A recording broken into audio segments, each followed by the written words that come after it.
Yeah, definitely.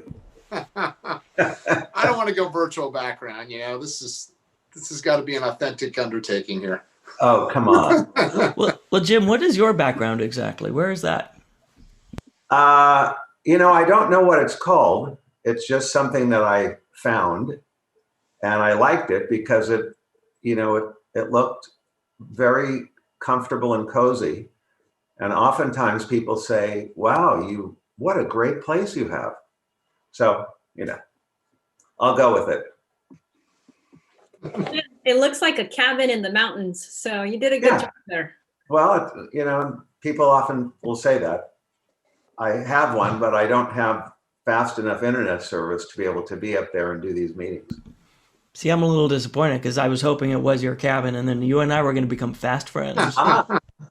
Well, my cabin is pretty nice, so I'm sure that we could have a retreat up there, as long as the city attorney's there, so there's no Brown Act violation. See, there he is. I just want everyone to know, no more thumbs up, no more likes on Facebook. They're after us. Right. All right. So before we begin the meeting, would anybody like to volunteer to lead us in the Pledge of Allegiance once we get started in a few minutes? I'll do it. All right, thanks, Eric.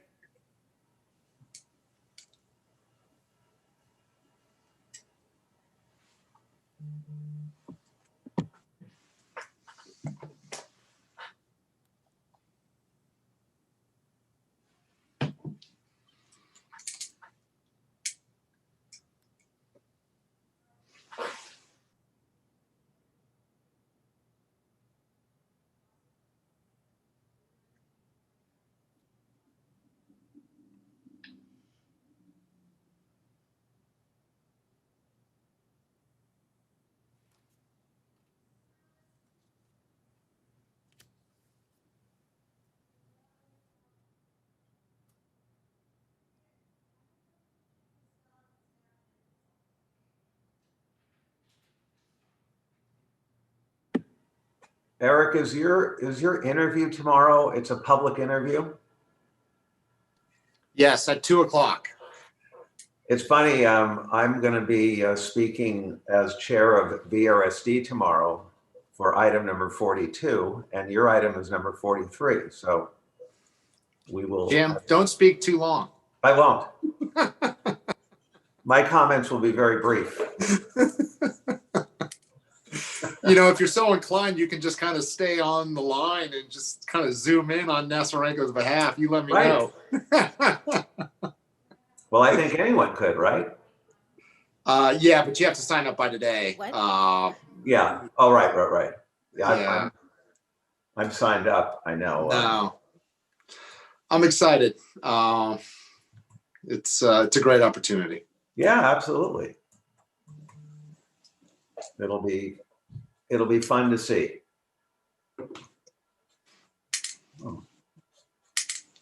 And we are excited for you, Eric. So. Oh, thank you. You mean what you really are saying is you want to get me off the council, but that's a whole nother story. Well, that will be a bummer if it ends up happening. But I know that we will gain so much with you in that new role. So we are willing to let you go because you will bring a lot to the district attorney's office. Thank you. Yeah. Thank you, Sophia. That means a lot. I just got a text from Joe saying that he's having technical difficulties logging on, and that is what's causing the delay on his end. So let's see if we can get him on.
Sophia, I'm in now.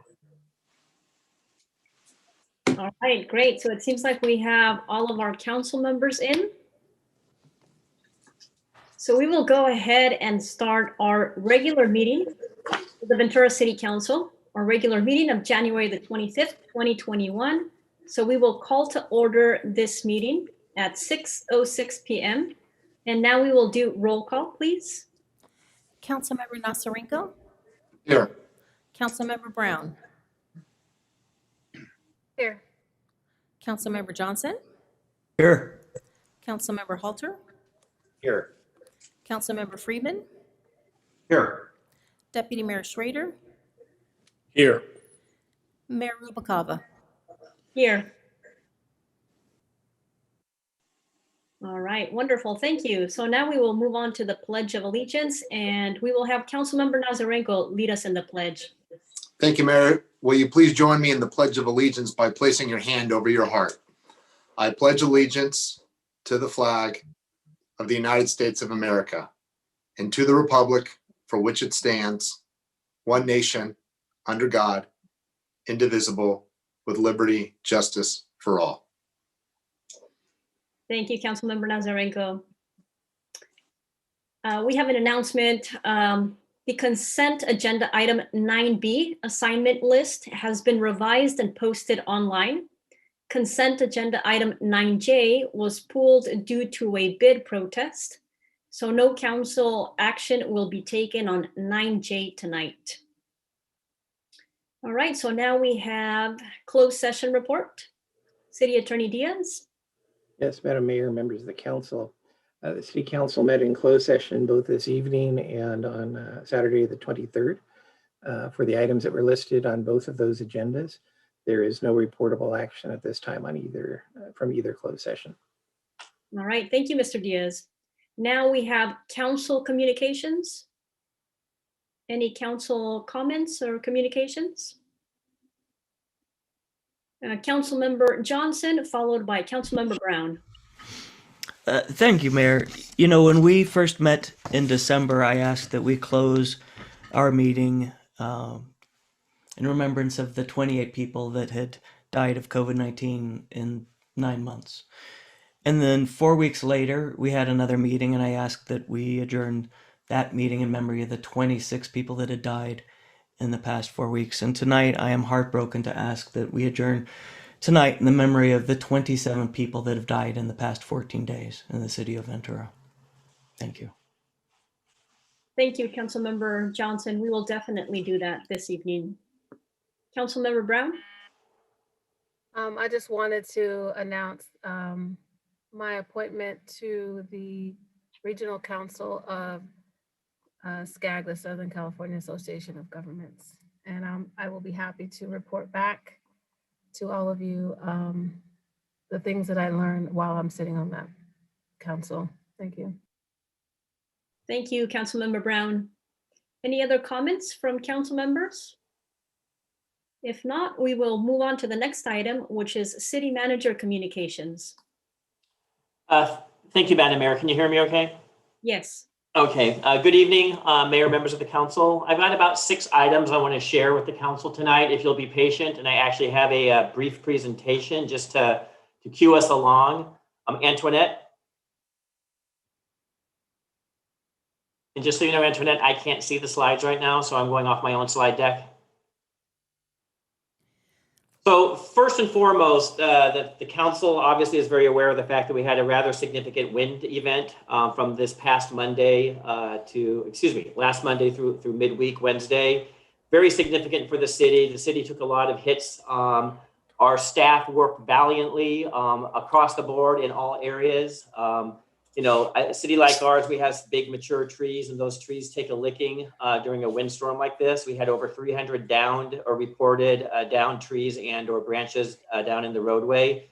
The winds at times hit up to 70 miles an hour, which is pretty significant winds. And we really went into action both with our tree crew as well as the balance of the city to really react and respond to the wind event. I'm going to share with you a couple of details of things that occurred. Next slide, please.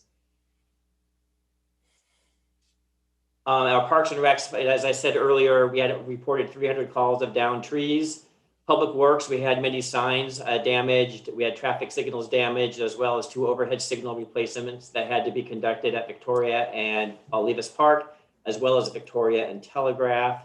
A lot of damage to and effects to our maintenance yard, our City Hall chillers, windscreen, fire station number 2 roof, just a lot of impacts to our facilities. The good news is our staff was out there refilling generators, particularly for Ventura Water, to make sure they were full. And really across the board, the Public Works Department did the yeoman's work to really keep our city up and operating and running. Ventura Water, as I think we reported, at the 10,000 block of Darling Road on Tuesday, there was a water main break affecting 5 properties who were without water for about 8 hours. Our crews did get back in there and fix the main, and those properties are operating fine today. A lot of the wind issues really come, and a lot of the issues from the wind events trigger what's called the PSPS, which is the Public Safety Power Shutoff from Southern California Edison. I probably, over the course of 5 days, received over 400 emails from Southern California Edison announcing all of the various shutoffs and restorations of power throughout our city and throughout our community. It's a big deal. The PSPS is a somewhat controversial program. The good news is Southern California Edison did do a good job of notifying us as far as what outages were occurring. What I don't know is how well did they notify the residents and those directly affected. You can see here from the slide that Ventura Water Reclamation Facility, we shifted ourselves from Southern California Power. We went to a generator usage, and just because of the dry, hot winds that we did happen to have, we put ourselves into red flag status with regards to filling the reservoirs for the water system, just in case. It's just the smart thing to do. Next slide, please. Sorry. I said next slide, I have to forward my own. We had about 8 claims, wind-related claims to the city thus far, and I imagine that number may go up from damage occurring because of fallen limbs and whatnot. The PD was very busy as well. They triaged, as you can see here, about almost 430 calls at the peak of the wind event on Tuesday. That's a very high volume of calls for the city here. Ventura Fire, same story. They averaged about 132 calls a day for the 3-day wind event, whereas typically they have about 55 a day. So your firefighters were very busy helping, responding to, and doing the good work they do as well. Next slide, please. So looking ahead, we have more weather coming our way. There is rain coming both tomorrow and throughout the balance of the week. Your Public Works Corporation yard, or the maintenance yard rather, has sandbags available. They are on a first come, first served basis. For those that need sandbags, please join us down at 336 San Juan Road, the Corporation Yard, and we will be available to help you to fill those bags. Also, if you're just an interested resident who wants to know what's going on, if you text VC Alert to 313131, you will be notified as situations change throughout the community with regards to the weather. Next slide, please. The weather is also triggering our shelter plans, and we will be opening our shelters on Monday, Wednesday, and Thursday. Excuse me. We will be opening our emergency shelters Monday, Wednesday, and Thursday for those that need additional sheltering that are on the streets today. There will be 20 rooms located at, I believe it's 2 motels across the city. There is a process to get a resident within a room, again, whether it's related to the cold weather and or the rain. Next slide, please. Somewhat surprisingly this morning, I woke up to the notice that the governor had rescinded his regional stay-at-home order, or had lifted the regional stay-at-home order for places for Southern California, which obviously includes the county of Ventura. This is positive news for us. What it means is we have now moved back to the purple tier, and council and the public may recall the purple tier has certain allowances. It relaxes certain restrictions with regards to the provision of kinds of public type services, including restaurants and personal services activities. Next slide, please. Those include for outdoor opportunities, there's restaurants, gyms, and fitness centers, and you can see that the whole list here. So Main Street moves, and the various restaurants that are accustomed to operating outdoors now will be able to reopen outdoors again, and that is positive news. Next slide, please. Indoors, obviously it's a slightly different story. Much of the retail operations and public spaces will be limited to 25%, but at least they will be open. Obviously, personal services, you are able to go in and benefit from those services with serious modifications on how they provide those services. All of this is from the press release that was announced earlier today, and I'm sure we will see a lot more of this as this evolves over the course of time. Hopefully, we will find ourselves in a better situation soon, or even improved situation soon. Next slide, please. Vaccines is another topic that the city managers and the county have been working hand in glove and trying to set ourselves up for delivery of the vaccines. Unfortunately, Ventura County remains in phase 1A, tier 1, which really is for those essential workers and highest need members of our community. The issue with vaccines at the end of the day has to do with supply. And the state of California, for whatever particular reason, is not receiving the kinds of per capita supply it needs in order to vaccinate our 39 million residents. Ventura right now, we're getting something to the order of, we're able to vaccine based upon the supply about 1,100 people a day. We are poised, however, to vaccine up to 6,000 people a day. So the system is in place to do so. It's just the supply chain is just still not strong enough to satisfy the demand presently. As you can see from this slide, the county, this is a county effort. The county offers appointments early in the week on Mondays. You can make those appointments based upon either through the website and or just calling the registration assistance hotline. Next slide, please. Shifting gears once again, because we're a very busy city. The Water Commission tomorrow night, January 26th, will be holding its meeting regarding water rates. And hopefully tomorrow they will make a final decision on water rate modifications that will be coming to the council in March. And that meeting is tomorrow night at 5:30 on Zoom. Next slide, please. In addition to the Ventura Water Commission's meeting tomorrow night, the staff will be taking the Water Commission's recommendation on the road. As you can see from this calendar, there are many scheduled meetings with particularly the community councils across the city, as well as the Chamber of Commerce, so that we are able to really help the public understand what the proposed rate schedule will be and why those rates would be changing in the manner they are. Next slide, please. And obviously, for more information on the rates, there's a lot of information online to help people understand the purpose of the rate modification and what those rates will be funding in the future. Next slide, please. Council will remember that last November, we were asked to come up with an interactive map dealing with cannabis. And the interactive map really, it's up and online right now. And I want to thank our IT staff for doing a great job of making this map user-friendly for the public. And really what the user map shows is the idea of either where you live or maybe where you shop or where you go to work, knowing where a cannabis establishment might be allowed based upon the council's decisions that are scheduled right now in February. Anyways, the interactive map is up and online at the City of Ventura's website, and it's something that I think our public will find very beneficial, frankly, as well as our council. And I believe my final slide.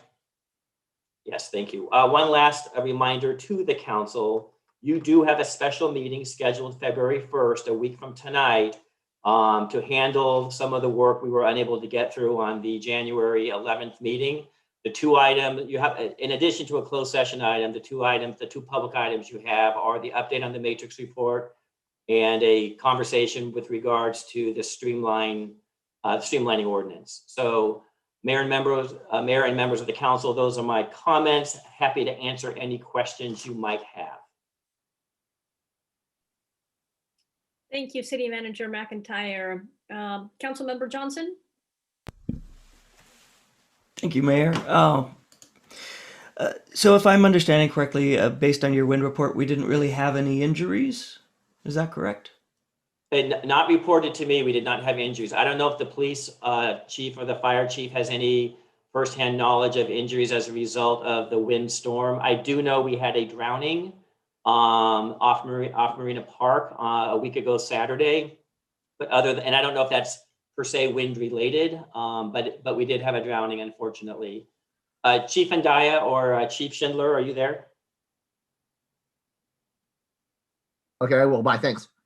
Yes, sorry about that. I was actually on the phone. This is Chief Andaya, and I'm sorry, Alex. Did you want me to elaborate on the trees or on the call at Marina Park?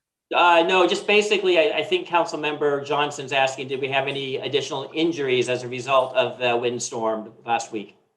Not additional injuries. Like you said, we did have many calls for potential. We did have some.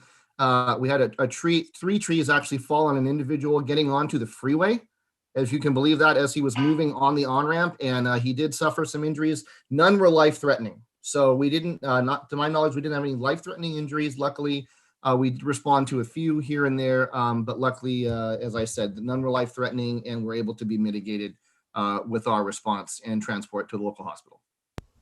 Thank you, Chief. That's a huge relief. We get so used to living in our house, living in our bubble sometimes that we forget what Mother Nature is like. And now that we've battled the wind elements and we're going to come up with the rain, I hope everybody keeps in mind what it would be like to live on the streets right now. So it's unfortunate that we have such limited space for the foul weather shelter. But imagine being outside during those winds and being outside during the rains coming up. But going to, just a quick note. My power's gone off a couple times today, so I apologize if I disappear. I will get back online with a phone, but it definitely may happen. I apologize for that. So the purple tier, that's a huge relief. But of course, we still have dining establishments that are operating with indoor service. And we've got other establishments that are operating indoors against the rules and regulations. I have a question really for Mr. Diaz. It's been suggested that I bring forth a policy consideration, but it's already our policy to enforce state and county and local laws and regulations. Do I need to do a policy consideration that says we enforce them? Madam Mayor, Councilmember Johnson, I think when we met last time, we weren't exactly sure what the county was going to do. Since we have met last time, the county board has directed county council to take legal actions against the offending businesses. It's my understanding that they are in the process of doing so, enforcing the health permits, which is really what is being violated. So, I think that I would not want to duplicate what the county is doing. I'd want to find out before we do something local. I'd want to find out if the county is going to move forward with those. Thank you, Mr. Diaz. I do not want to duplicate what the county is doing, but rather to supplement it. Even if they're suing 30 businesses throughout the county, that's actually a fraction of the ones that are operating in violation of the rules and regulations. Just in terms of indoor dining, we have more than one restaurant that is violating those rules. Thank you very much, Mayor. That's my questions. Thank you, Councilmember Johnson. Other questions or comments? No, I just have a question. I've heard from a few residents that there are concerns that perhaps not all employees of the city are wearing masks when they are outdoors or working with the public. And I just wanted to ask what our policy is and how do we enforce that with our own employees? Certainly. Thank you, Madam Mayor. I'm happy to answer that question. Our policy is very clear with regards to wearing masks when in close proximity with either another coworker and or the public.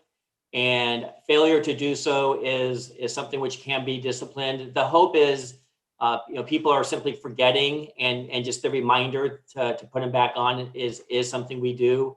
I do know of reports to me of some employees who apparently are not wearing the masks, whether they're in a vehicle together or on the streets together or responding to a public call together.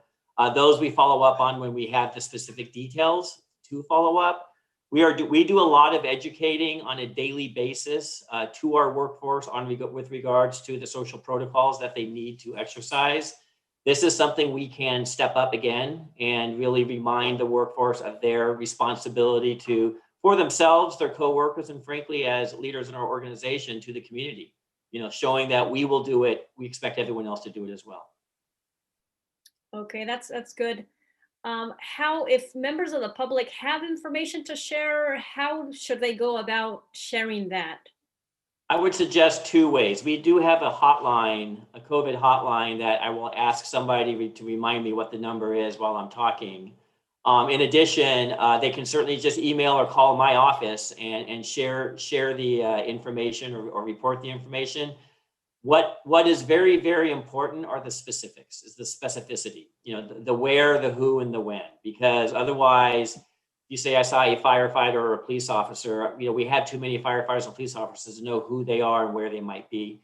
And there might be a valid reason why they're not wearing a mask. And so that's the kind of stuff we would want to really follow up on and make sure that the employee was indeed aware of the need to wear a mask. And if there was some overriding reason not to wear a mask, we'd want to understand that as well. And just along those lines, would it be appropriate for residents to take a picture or perhaps get close enough to the employee and ask perhaps what their name is or what the reason for them not wearing a mask is, those types of things to engage with the employee? Yeah. I would say engage carefully, and not that the employee is going to get defensive, but sometimes just a gentle reminder to the employee, hey, aren't you supposed to be wearing a mask right now? Just might prompt them to remember to put their mask on. Again, our employees want to do the right thing. They're trying to do the right thing. Sometimes in the course of their day, for whatever particular reason, they just forget to put their mask on. And sometimes it could be as good as a gentle reminder rather than any kind of action that might be perceived as perhaps threatening. You just want to be careful with that. That's all. Yeah, of course. I think it's helpful for all of us to be reminded to just wear our mask. And really the goal is to keep everybody safe, ourselves and others. So yeah, that would be the purpose of us working on this issue. So thank you very much for that information, Mr. McIntyre. Are there any other questions or comments? If there are none, then we will go ahead and continue with our agenda. The next item on our agenda is the consent items. We have 10 consent items on our agenda tonight. We have 9A, move all resolutions and ordinances presented tonight be deemed read by title only and all further reading be waived. 9B, 2021 council member assignments. 9C, adopt resolution of intention to form the Ventura Tourism Marketing District. 9D, approve amendment to the Ventura Water Billing System Upgrade Project. 9E, approval of memorandum of understanding between the city and Ventura Police Management Association and adoption of a revised salary resolution for Ventura Police Management Association. 9F, amend the 2020 to 2026 capital improvement plan, add Marina Park Playground Replacement Project. 9G, approve cooperative agreement with the Ventura Port District. 9H, approve contract amendment number 4 to general services agreement, catch basin cleaning services with Ron's Maintenance, Inc. 9I, approve Willows Apartments Improvement Agreement, Project 6811, Johnson Drive and North Bank Drive, APN 132-0-080-055 and 132-0-080-065. And 9J was pulled, so no action will be taken on this agenda item tonight. 9K, approve public works contract with Tomar Construction, Inc. for the inclusive playground at Arroyo Verde Park project. 9L, approve Noble Consultants Incorporated Professional Services Agreement, First Amendment, Ventura Pier corrosion repairs. 9M, resident-initiated sidewalk repairs reimbursement program resolution. 9N, approve unfreezing of the Assistant Associate Civil Engineer position. 9O, utilization of the city's 2021 State Water Project carryover water. 9P, approve unfreezing utilities services lead worker position. All right, would any of my colleagues, would anybody like to pull an item or have questions or comments about an item? And so we have Councilmember Johnson, followed by Councilmember Friedman. Thank you, Mayor. I'd like to ask some questions, make some comments on 9C, but questions and comments only. Thank you. All right, thank you. Councilmember Friedman, Yes, I'd like to pull item 9F, please. pull item 9F. All right, any others?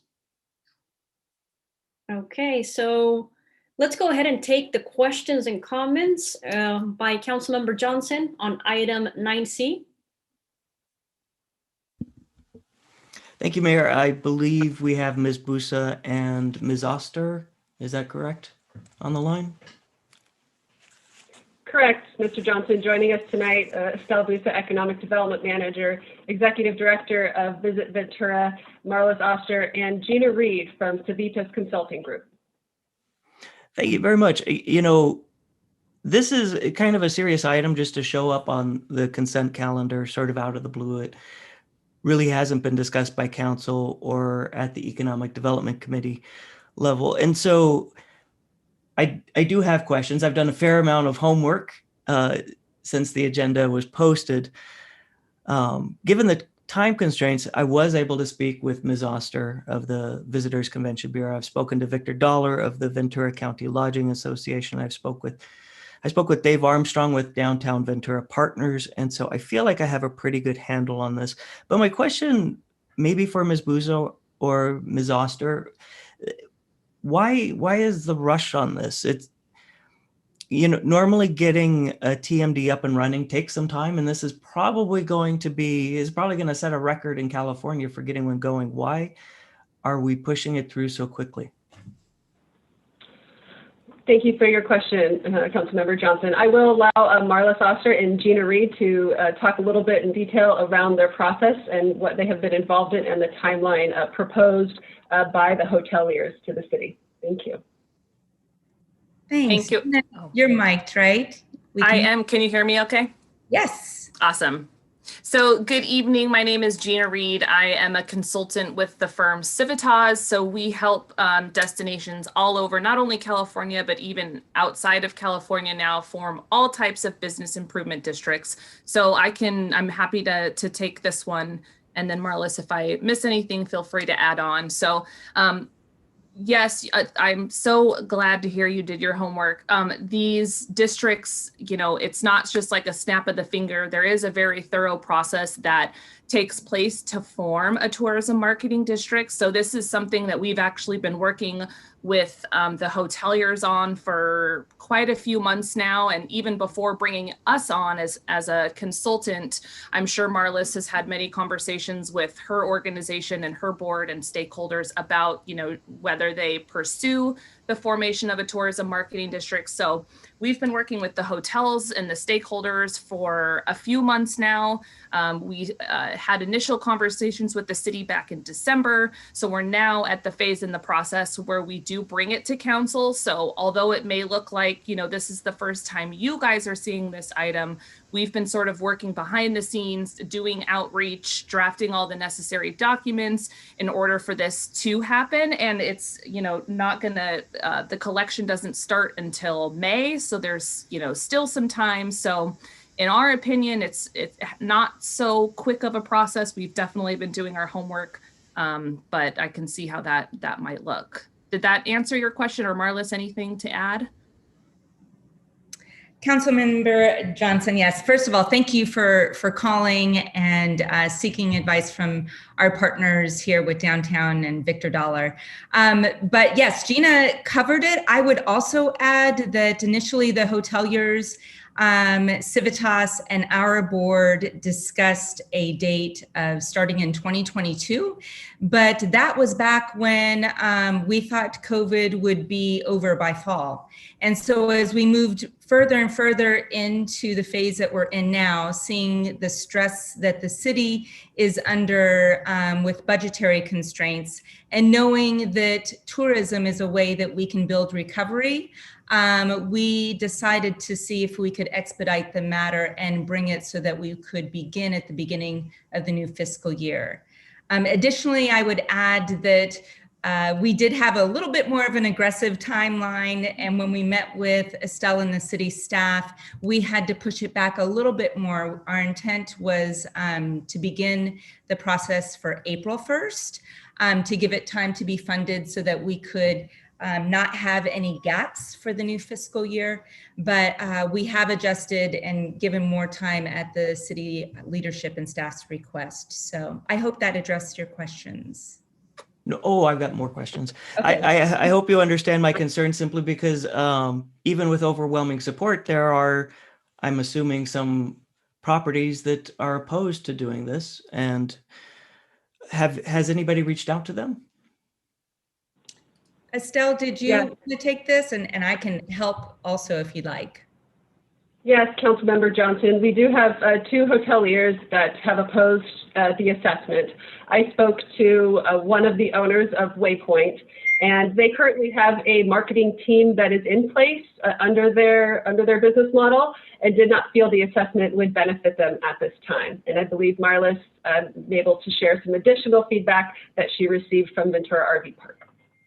Correct. So I had conversations with Tom Staben, the owner there at Ventura Beach Park, and initially there was some confusion that this was a tax. So I provided some clarity there, but at length discussion about the whole process and some of the frustrations that he deals with at the RV park, but otherwise a huge amount of support from our hoteliers, which we're grateful for. I'd also add that there are a few properties that we just could not make contact with because they really didn't want to talk to anybody. We probed several times, and those are some of the smaller properties that are on Thompson that have a lot of leadership changes and really ownership changes as well. So those have been a struggle, but beyond that, great support. Thank you, Ms. Oster, and I apologize for taking up so much time with this consent item, but I still have more questions. You know, I'm a little familiar with a TBID, a Tourism Business Improvement District. I don't really know much about the Tourism Management District.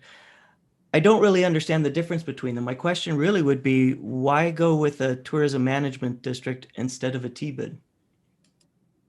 Sure. So I'll go ahead and answer that. So there is absolutely no difference between a tourism business improvement district and a tourism marketing district. Another really popular acronym for these types of districts is tourism improvement district, or a TID. They're all formed under the same law. It really is just a matter of preference at the destination level on, do they want to be called a TBID? Do they want to call it TMD? So there's all types of different acronyms. And I think Marlis just wanted to go with the TMD for this district, since really most of the funds will be used for marketing efforts. But great question, but absolutely no difference.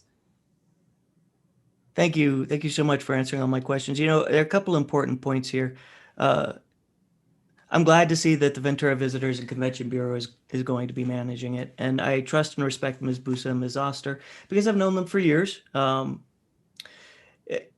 Definitely, I think one thing about this is it shows the hoteliers see this as an investment that will pay off. It shows their trust in the Visitors and Convention Bureau to management. But one of the important things for this, I think, for the city is we have a tendency when times get tough to say we need to pull back on marketing. And the hoteliers, they're willing to put in their own money for more marketing because times are tough. And we need to look at that when we get to our budget discussions. Thank you so much. As I implied, I will be supporting this, but thank you for answering my questions. Thank you very That's much. it, Mayor. Of course. Thank you, Councilmember Johnson. Yeah, thank you, Councilmember Johnson, and thank you, Estelle, Marlis, and Gina. Thank you for being here and answering the questions. We appreciate you. Thank All you. right. so- Pleasure. Thank you. All right. Now, Madam City Clerk, before we move on to talking about the item that we pulled or voting on this, do we have any public comments that were received via email for the rest of the items? We have no public comments that were received via email for the consent agenda item, but we do have 5 public speakers, all related to agenda item 9I. The 5 individuals are also speaking on another agenda item tonight, and so they're following by the 5-minute cumulative time for their speaking, so they're going to each get 2 minutes on this agenda item. Our first speaker will be Manley Micknick. And he's getting ready to be moved in, followed by Jonathan Duran. And then I'll state their names again, but Alex Perez, Anthony Ventura, and Armando Delgado. So I know the greeter is moving people in as they speak.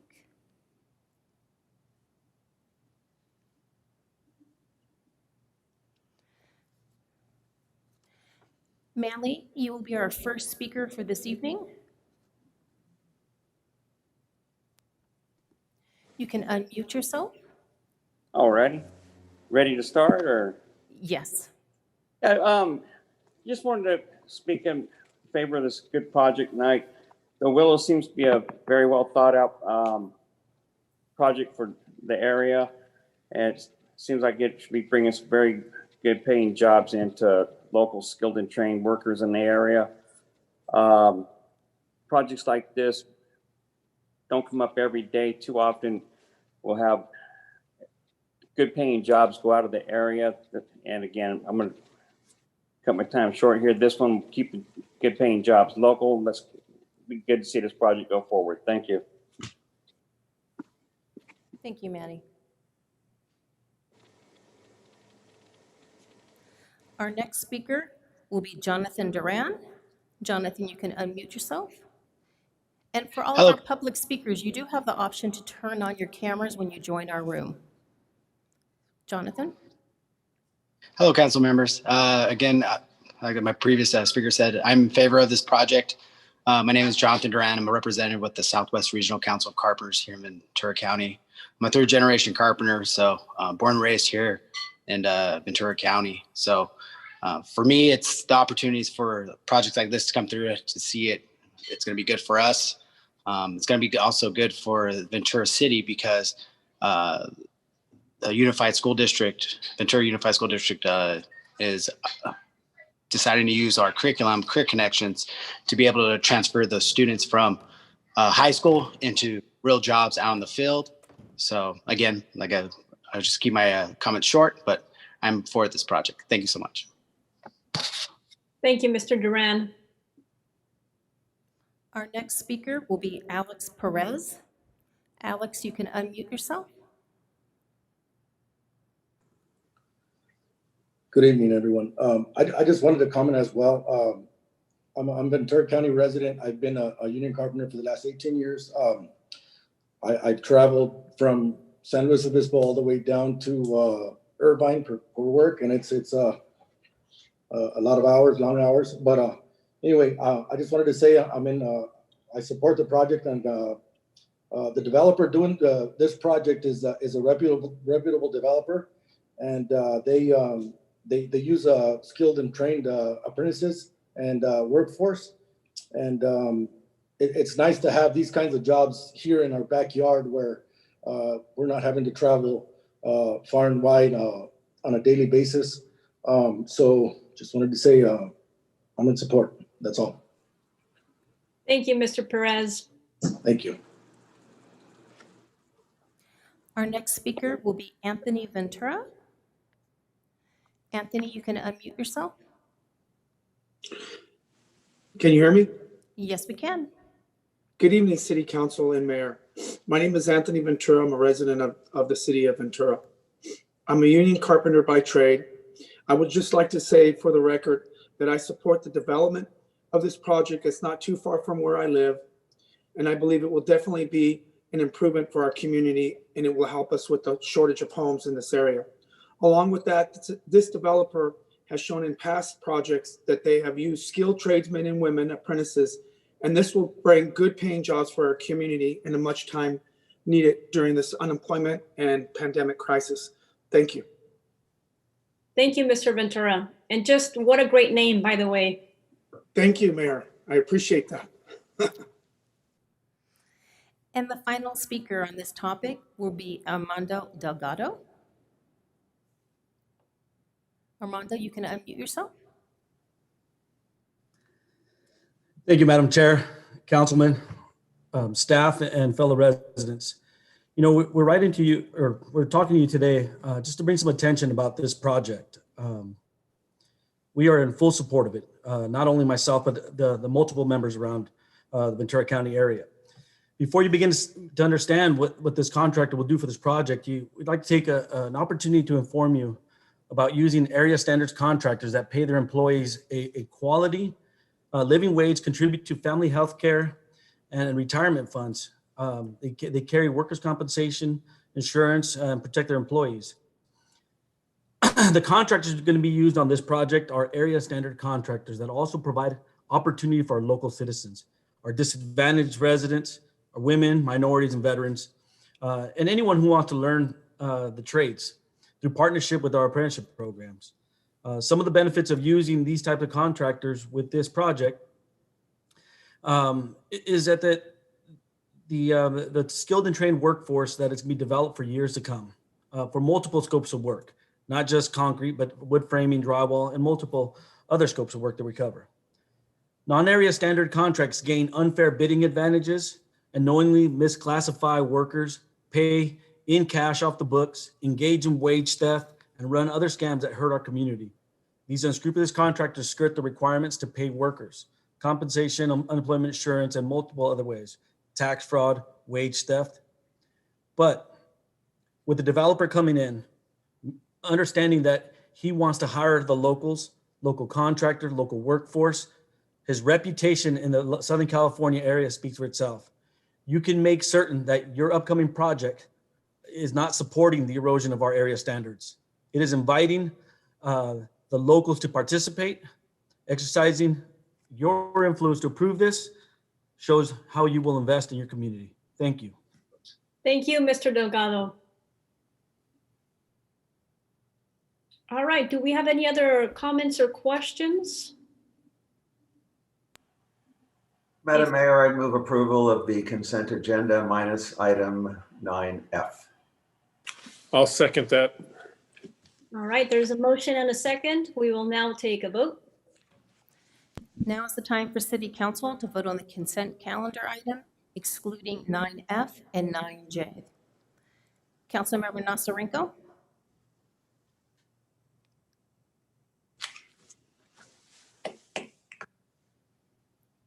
We're going to unmute.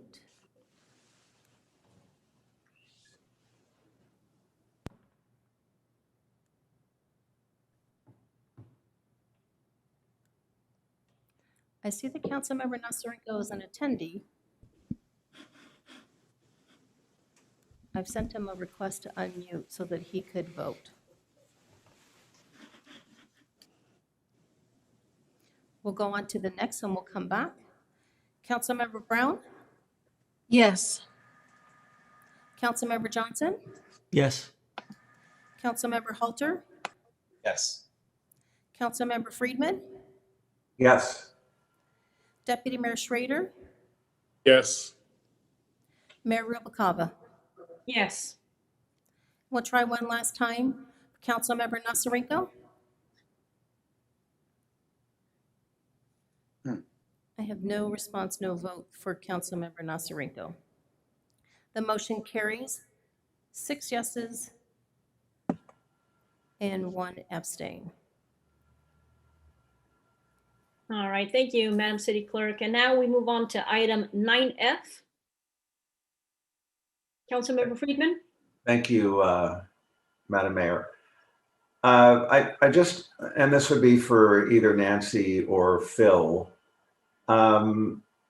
Is the timing of Ventura Water Pure and the timing of this project going to present any challenges or difficulties with either of the two projects? Councilmember Friedman, this is Phil Nelson, Public Works Director. We don't anticipate any conflicts or challenges. There may be some that we'll have to work through depending on when the different phases that the projects are in, but nothing that I'm aware of that would really present too big of a problem. I'll defer Ms. O'Connor if she has any other information. No, nothing at this time. Okay, thank you. And then this is probably more for Nancy. In the staff report, you indicated that the equipment at a park in a location like this, which has such brutal elements, the salt and whatever that causes corrosion. And in the report, you indicated that there would be weatherproof, quote, natural materials, but really didn't embellish upon that. Is that because at this point you're not sure what would be used? Because we're talking about, you know, a little over $600,000, which is a lot of money. And we would want to be sure that whatever we put in place is going to last for a lot longer than what we have now and be able to withstand the elements. Thank you, Councilmember Friedman, and you are right. We don't know yet. We will be working with Pierpont Community Council, schools in the area, our commission to determine what is the best path forward on and what type of components to put in, because we are aware of how badly the elements, degrade our pieces of equipment, and then it becomes a safety hazard. So will the Parks and Rec Commission actually be weighing in on this?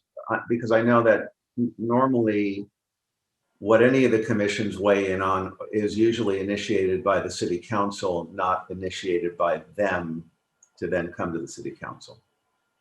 That is correct. If council chooses to ask them to weigh in on this, certainly that is your prerogative. Most likely, we would go to commission with this item probably towards the end of our discussions. Once we've done some of our public meetings. But again, if council chooses to direct the commission to take a look at this, we would appreciate that. So thank you, Nancy. I appreciate that. Mr. City Manager, assuming the council there's a consensus of the council, how would we do that?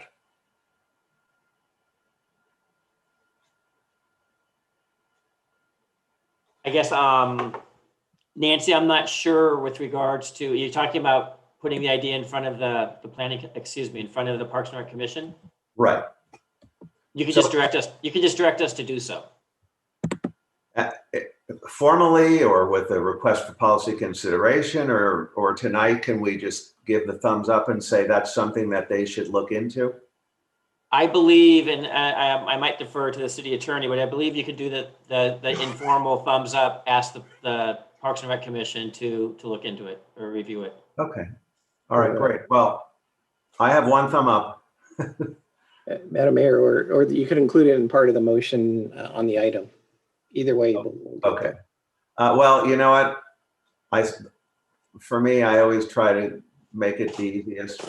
We've seen the thumbs up, so I think staff now, park staff has that direction. So I'm definitely in favor of this, but I think I'd like to defer to my colleague, the deputy mayor, and ask him if he would be interested in making the motion since it is in his district, and I would be happy to second it. I would. This is Deputy Mayor Schrader. I am proud to support item 9F. And so make a motion. Second. All right, we have a motion and a second, and we will now take a vote. Now is the time for City Council to vote on consent agenda item 9F. Councilmember Nasarenko? Yes. Councilmember Brown? Yes. Councilmember Johnson? Yes. Councilmember Halter? Yes. Councilmember Friedman? Yes. Deputy Mayor Schrader? Yes. Mayor Rubalcava? Yes. That motion carries 7-0. All right, wonderful. Thank you so much. And so now we move on to our next item, which is the appointments to council advisory groups. So 10A, appointment of planning commissioners. Mayor Rubalcava and City Council members, tonight we have 3 council members that will be appointing their planning commissioner.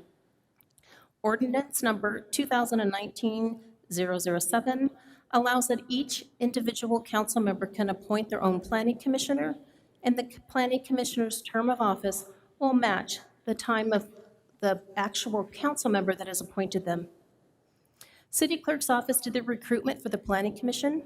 We opened recruitment on December 15th, 2020, and it was closed January 11th, 2021, with a total of 13 applications received. All applications were provided to the 3 newly elected council members, Councilmember Halter, Councilmember Johnson, and Deputy Mayor Schrader. All planning commissioners must be residents of Ventura County and registered voters, and must comply with all federal political practices commission's regulations with filing a Form 700 and completing their ethics training. At this point, I ask each council member to please inform the public and their fellow council members on who they are nominating for their planning commissioner. Okay. I will go ahead and start and just say that as from District 2, I'm happy to be representing our city and announcing that my choice for planning commissioner is David Comden. I know David Comden shares our passion for our community and understands our values and understands the challenges ahead. And so I look forward to working with him as my selection for the Planning Commission.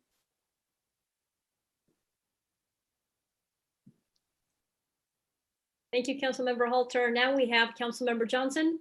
Thank you, Mayor. I am proud to announce my selection is Jeanette Sanchez Palacios. Jeanette is a 20-year resident of the city. And, I got to know her just by seeing her around town at so many different things, council meetings and planning commission meetings, water commission meetings, various community councils.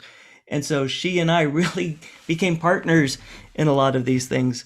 She's got a master's in public administration. She is a district director in the California State Assembly. She's done that for more than 10 years for 2 different assembly members.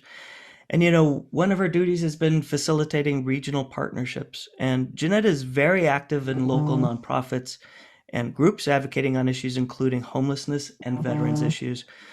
And most importantly, when we talk about planning commission and talk about housing, what I find so exciting about Jeanette's experience is she really understands. She's been there. She knows how state legislation affects Ventura County. She understands how the Housing Crisis Act affects Ventura, for example. And so I'm proud to bring Jeanette Sanchez Palacios to the team. Thank you. Thank you, Councilmember Johnson. Now we have Deputy Mayor Schrader. It's a pleasure to nominate Scott McCarty. Scott's a seasoned veteran at this and works very hard and adds a lot to the community. Thank you. Thank you, Deputy Mayor Schrader. And now I will ask the city clerk if we have any written comments that were emailed or any public comments.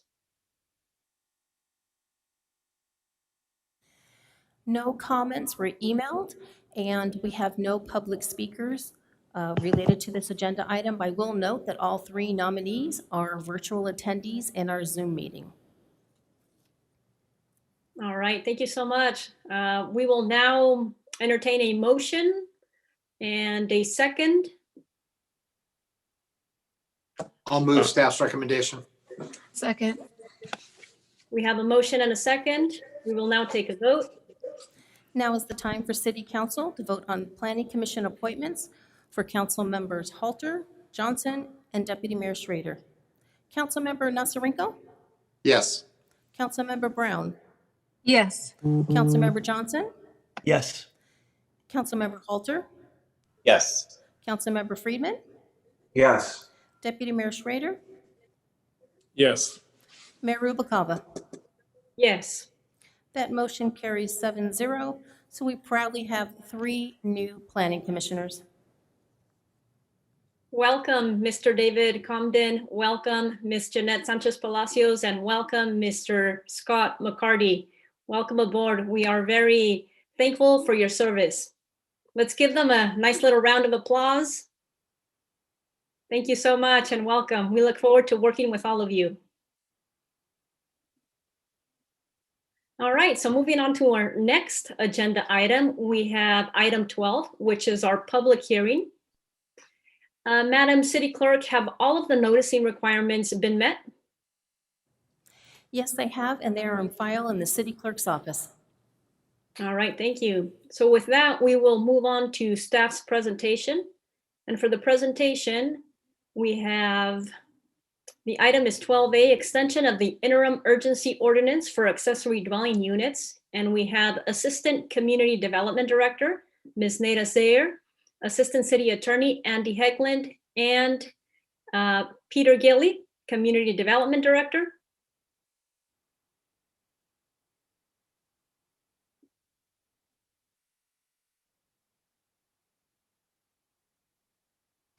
And I know that they are in the process of moving Netta into the meeting. It would just be one quick second. All right.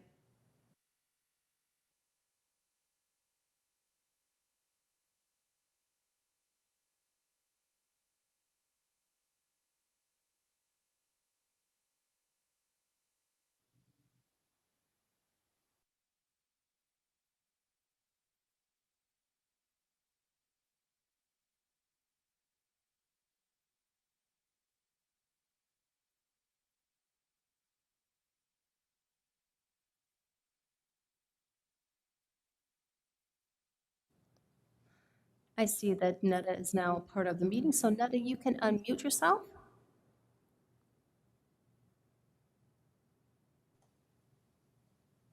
Good evening, Madam Mayor, City Council members. Netta Zayer, Assistant Community Development Director. I will be presenting the next item regarding the extension of the ADU urgency ordinance. Community Development Department has been working in collaboration with the City Attorney's Office in regards to this item. Next slide, please. To provide you some background on the ADU urgency ordinance, back in January 1st of 2020, there were many new state laws that went into effect in regards to ADUs. An ADU stands for accessory dwelling unit. And an accessory dwelling unit is a unit that is accessory or subordinate to a primary use on the site or the primary unit on the site. The laws that went into effect on January 1st, 2020 had significantly limited local jurisdictions' abilities to regulate accessory dwelling units. Given that, staff did come forward to City Council for a recommendation to adopt an ADU urgency ordinance. That occurred on January 27th, 2020. And this instilled interim regulations that would be in effect and in place until city staff was able to draft a permanent ordinance to come back before the Planning Commission and City Council for action. The City Council on February 24th, 2020 extended that urgency ordinance to January 27th, 2021 to allow the time for preparation of such an ordinance. Since that time, staff has been implementing the interim regulations of the ADU ordinance, as well as studying and drafting a permanent ordinance with permanent regulations regarding ADUs. It was the intent of staff to have a permanent ordinance completed prior to the expiration of the urgency ordinance. However, given competing priorities and the realities of the COVID-19 pandemic, which created delays, that was not accomplished up until this point, and there is additional time needed to create the permanent ordinance. Given that, staff is requesting an additional year of the extension of the urgency ordinance to prepare the permanent ordinance, and believes that this is something that is necessary so that a permanent ordinance can be drafted that reflects the ability for the community to weigh in on some of the regulations that local jurisdictions still have the ability to place parameters on, as well as to better understand what the new ADU laws entail. It was only as of September 15th, 2020, that HCD, the Housing and Community Development Department of the state, released technical guidance for local jurisdictions to better understand what these ADU laws entailed and understand what is within our purview and within the state's purview in regards to the regulations, as well as additional laws have been released since January 1st, 2020, related to ADUs and housing laws. And so staff is requesting the additional time to be able to engage with the public, as well as study these materials to prepare the permanent ordinance.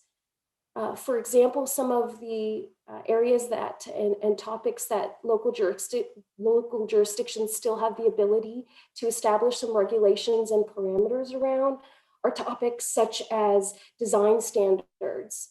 Local jurisdictions do have the ability to develop design standards as they relate to parking, height, setback, landscape, architectural design and compatibility, as well as maximum unit sizes for ADUs, which we believe should still be explored and developed.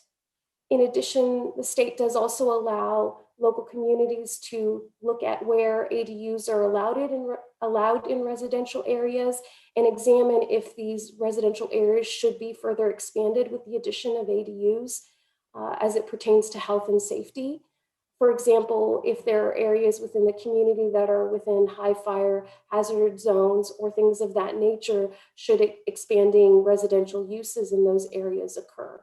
And so that does need to be further studied and examined to ensure that's all taken into consideration while developing the permanent ordinance.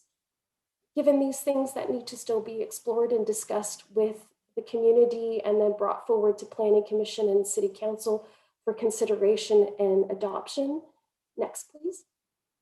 Staff is recommending that the City Council determine that the proposed extension of the interim urgency ordinance for accessory dwelling units is exempt from CEQA, and staff is recommending that the City Council adopt an urgency ordinance extending the interim urgency ordinance for accessory dwelling units to the January 26, 2022 to allow time for a permanent ordinance to be prepared, which will require a 4/5 vote of the City Council.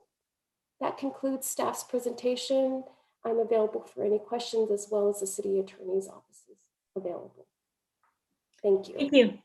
Thank you, Ms. Zayer, for the information. Before we move on to questions or comments from the council, Madam Clerk, do we have any emails, public comments that were sent in? For public comments, we did receive one email, and that's been posted online, and we do not have any public speakers on this topic. Thank you. So now we move on to council questions or comments. Any questions or comments from council members? Deputy Mayor Trader? Yeah, just, I'm in favor of this, as long as staff is going to promise me that I won't see him in a year to ask for another extension. Thank you. Mr. Deputy Mayor, this would be the extent to which the item could be continued is this year under the statute.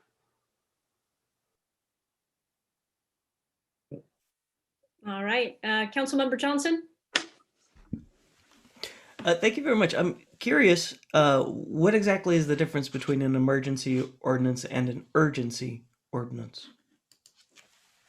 The Madam Mayor, Councilmember Johnson, an urgency ordinance, and particularly the one that's at issue here this evening, is a creature of the California Government Code under Section 65858, and those relate to planning and land use kinds of decisions. And there's a very specific process to adopt them. There's usually a 45-day initial adoption, and then you can extend it for 10 months and 15 days. And then what we're doing tonight is a 1 year. And those are designed to, if there are reasons that you want to look at a particular kind of use or a particular kind of zoning decision, and you want to limit the types of applications that could come in because it could conflict with the new regulations that the council is considering, that's what these kinds of ordinances are for. An emergency ordinance is one that you have to make specific findings relating to health and safety. We adopted a number of emergency ordinances relating to the pandemic, and those were, we had to make the specific findings that related to the state of emergency. The ones under Government Code Section 65858 don't require those same kinds of findings. Thank you, Mr. Diaz. Just to follow up with that, I was a little confused because in staff report it says to justify the urgency ordinance, there must be a current and immediate threat to the public health, safety, or welfare. I definitely think we met that bar, but now I'm a little confused. It's just different statutory authorities. You don't need a declared state of emergency to adopt one under the provisions we're using tonight. For example, it's not unusual at various times that these sections would also be used to adopt a moratorium ordinance. So say, for example, you had some applications coming in for a use that would be inconsistent with what you're working on for a section of town or a new plan. You could adopt a moratorium under the same provision and make those same findings. Thank you so much for clarifying that, Mr. Diaz. I'll be supporting staff's recommendation. Thank you. Thank you, Councilmember Johnson. Any other council questions or comments? I have a question. So we will just go ahead and continue with what the state has already provided. And if we wanted to discuss rates or requirements or fees, that type of stuff, we would discuss that as a council when the item comes to us in about a year or so. Madam Mayor, in this interim period, the interim ADU ordinance would still be in effect and would be being administered. The state does have parameters around what development fees can and can't be collected regarding ADUs, and those would be what the city would be implementing in this time. Further discussion about what the ability the city has in terms of certain areas and topics that are still within our local control would be discussed at future meetings and laid out for consideration from the Planning Commission and City Council. Okay, because what I've heard from residents is that some of the costs are cost prohibitive for many property owners. And so I think there would be interest in the future to discuss those types of things. Madam Mayor, if I can comment on that, I was on the same email, so I believe I know what you're speaking to. We do have clear state law about what type of fees can be charged of an ADU. And we have a lot of different departments involved in the review and the charging of fees. And we are still coming up to speed on getting everybody on the same page as to what fees can be charged for ADUs and what cannot. And that's clearly stated in state law. And so there is no council action needed. The comments we're getting from some of the public represent a situations where staff needs to improve the coordination and get internal agreement on what can and can't be charged and pass that information on to the applicant. So that's independent of this urgency ordinance, and it's state law and will be addressed. Okay, wonderful. Thank you. That was my question, just to see if we could have more clarity around the fees and the costs. Thank you. Thank you for addressing that. All right, any other comments or questions? If there are none, then we will go ahead and close the public hearing. And we will entertain a motion and a second. So moved. Second. All right, we have a motion and a second. We will now take a vote. Now is the time for City Council to vote on our public hearing 12A, an extension of our accessory dwelling unit urgency ordinance. Councilmember Nasarenko? Yes. Councilmember Brown? Yes. Councilmember Johnson? Yes. Councilmember Halter? Yes. Councilmember Friedman? Yes. Deputy Mayor Schrader? Yes. Mayor Rubalcava? Yes. That motion carries 7-0. All right, thank you so much, Mr. Gilly, Ms. Zayer, and Mr. Hegland for the information and the presentation. And with that, we will move on to our next item, which is item 12B, the 2020-2021 Home Investment Partnerships Program funding for the Ventura Veterans Home Development. Madam City Clerk, have all the noticing requirements been met? Yes, they have, and they're on file in our office, City Clerk's office. Thank you. And so with that, we will move on to staff's presentation. Once again, we have Mr. Gilly and Ms. Zayer and Mr. Hegland. You may begin. Thank you, Madam Mayor, City Council members.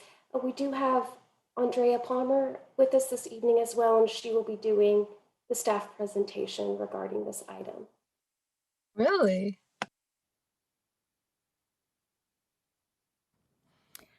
Good evening, distinguished mayor and council. This is Andrea Palmer, the associate planner for the CDBG and home funding grant programs here at the city. I am here to present to you the presentation of the home funding going to the Ventura Veterans Home. Just a quick overview of the home program, particularly for our new council members. The home program is comprised of federal funds from the U.S. Department of Housing and Urban Development, also known as HUD. It is an entitlement program, which means that we, the city, like thousands of other cities across the nation, receive them annually, and they tend to range from $300,000 to $420,000 every year. It fluctuates. For home, the grants can only go to housing activities, and they can only go to housing units for low and moderate income residents. So we can fund housing activities such as single family and multifamily new construction, rehabilitation, tenant-based rental assistance, and down payment assistance, although we have not had down payment assistance in some time. The project in discussion is the Ventura Veterans Home Project. It is a 122-unit development. It is exclusively for veterans and their respective households. This is an SB 35 project approved in last February. It is a $60.5 million project. That's the total development cost, which includes state tax credit funding, permanent loans, and some developer fees that they have been able to come up with for the development. Their application has requested $700,000 from the home program, and then we'll discuss the budget here for home. In the current year that we're in, we received $423,000 from HUD. We also take some of that for administrative costs. So we deduct, typically it's 10%. This year with the CARES Act regulations included, we were able to increase that by 25% to cover operational expenses of staff costs due to the impacts related to COVID.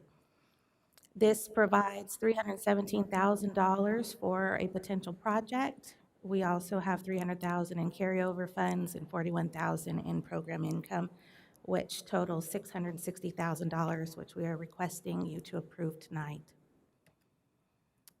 As you can see, the project is $60.5 million. The developer was successful in acquiring roughly 60 million of the project. They just need gap financing to push them through to make this development a reality.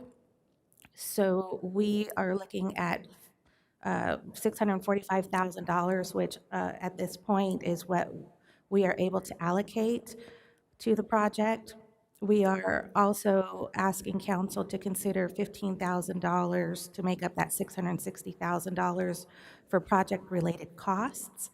Project-related costs typically are legal costs for us to develop the agreement, and some staffing costs that are specifically tied to the project should it get funded. It does leave a difference of $55,000. However, I was able to talk to the developer, and they will be able to close that $55,000 gap with their development reserves. So it's quite a smaller gap in comparison to $700,000.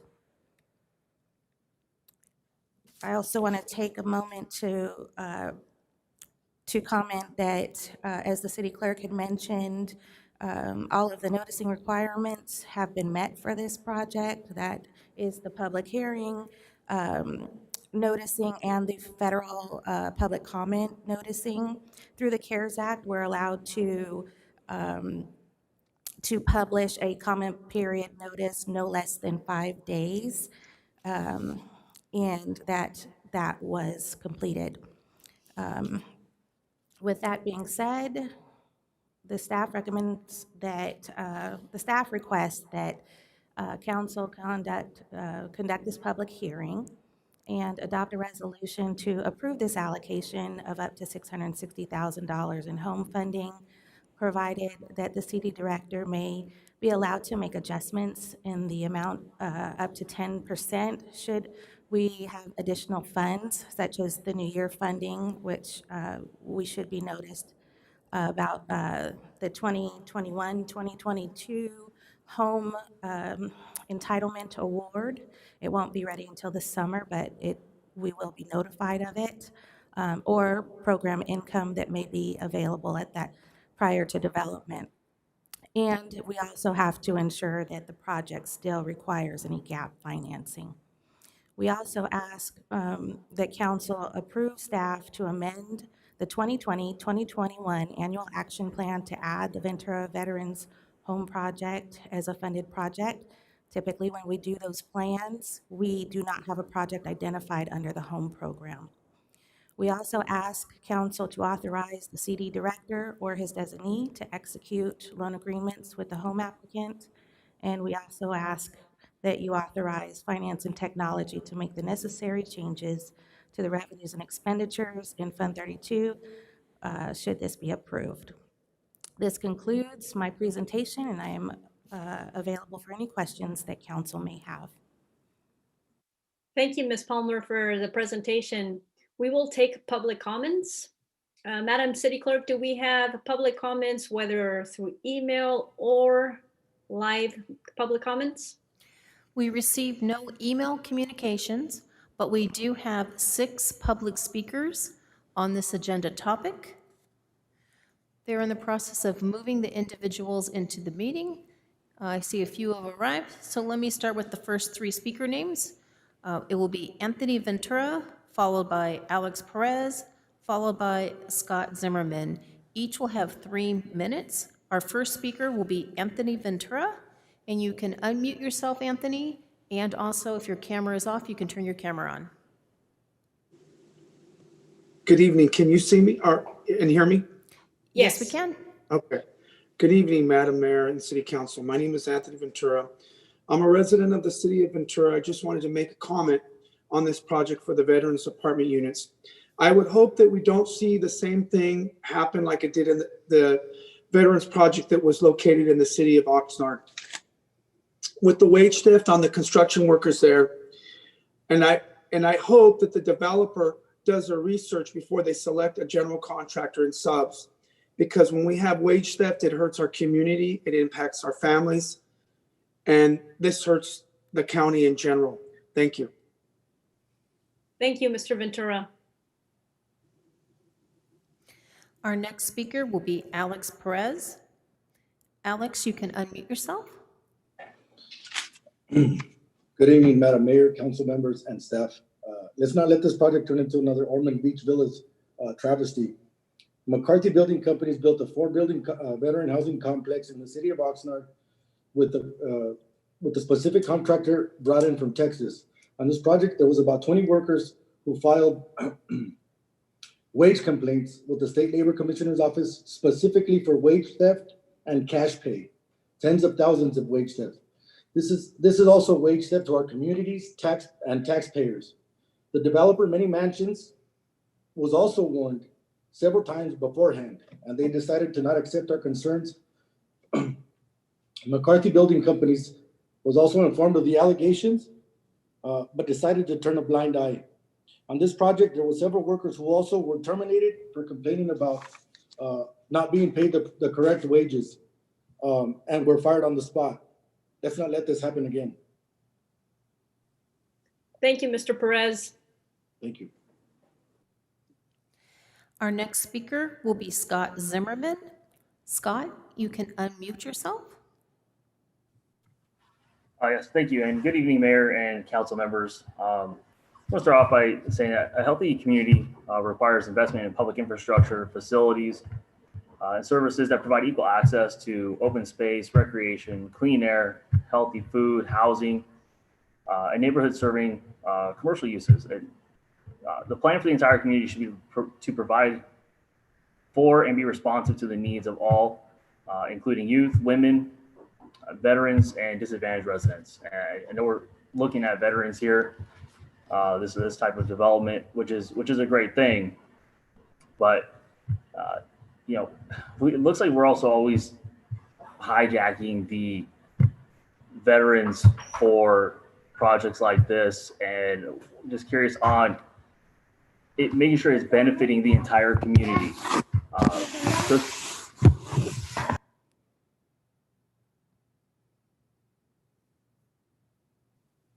Thank you, Mr. Zimmerman. Our next speaker will be Jonathan Duran. Jonathan, you can unmute yourself. Good evening again, Mayor and council members. Like most of us have little ones running around our house right now, so we're getting tugged on. So that's probably what happened with my brother Scott over there. But for this project, like I said, this is a good thing for our veterans, a good place to be able to have that for them. One of the issues one of the things that I'm part of is the Department of Apprenticeship Standards. So a contractor, when they get awarded a project, they have to submit paperwork saying, hey, we're awarded a prevailing wage job, here's the money, and the money it triggers the Department of Apprenticeship Standards. I get those requests, and we get those apprentices out there to do those projects. Anything from disadvantaged, veterans, women. These projects will help our community. A lot of times with these contractors that come from outside of the area, they don't follow by the same rules as you've heard already. They cheat, they pay cash. So what we don't want is another Ormond Beach Villas to come into Ventura. We just want to make sure that this contractor, this developer is held liable and being, hey, be upfront with us. But again, it's just one of many things that we try to help our community with. And at the end of the day, all we want is to grow and have community wealth with the areas that we live in. So again, just we're for this project, and thank you for your time. Thank you, Mr. Duran. Our next speaker will be Manley Mitnick. Manley, you can unmute yourself.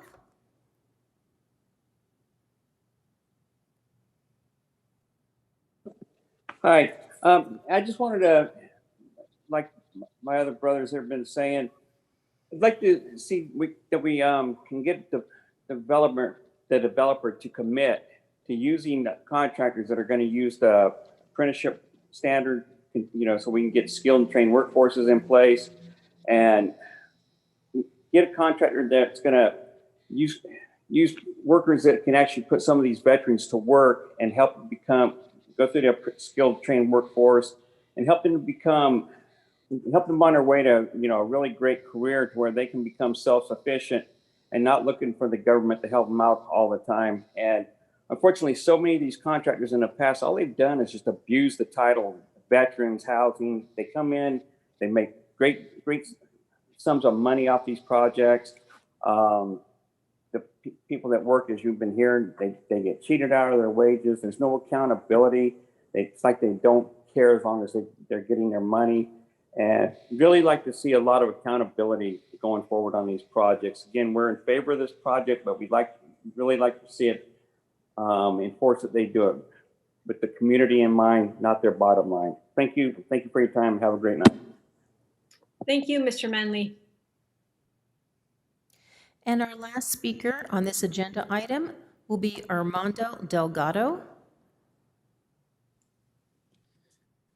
Good evening, Honorable Mayor. Good evening, Honorable Mayor, Council, staff, and fellow residents. Let's just get right after it. We're no strangers to the city councils, the planning departments, school boards, or the county board of supervisors. What you have here tonight is either a blessing or a curse, and I'll explain in a second. I want you to understand the seriousness of our involvement with projects concerning veterans. This is the second time this year we've attended your meeting, and I'm sure you've heard us speak already.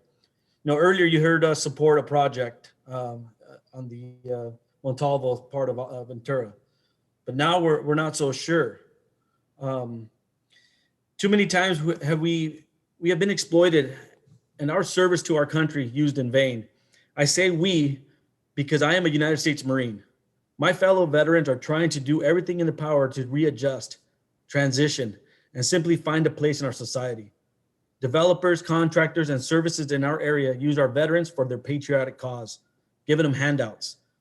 But what are they really doing? You also heard the comment made about veteran housing project in Ormond Beach in Oxnard. Well, I can tell you firsthand how it feels to be disregarded and completely disrespected. I was personally involved in facilitating contractors with that project. I was proud to be able to place local unemployed veterans to work, but it never happened. Complete false promises.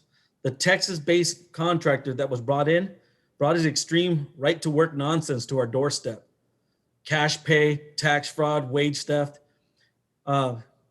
worker abuse. Like my compadre said earlier, hijacking our heroes. That's what he was trying to spit out before he got cut off. They're hijacking our heroes and their mission. My name is Armando Delgado, and a few years back, I spoke at the city council meeting in Ventura and asked the members to support this project that would build much needed residence for our country and county veterans. In my comments at the end of the long meeting, I briefly discussed the potential for the use of local contractors and tradesmen.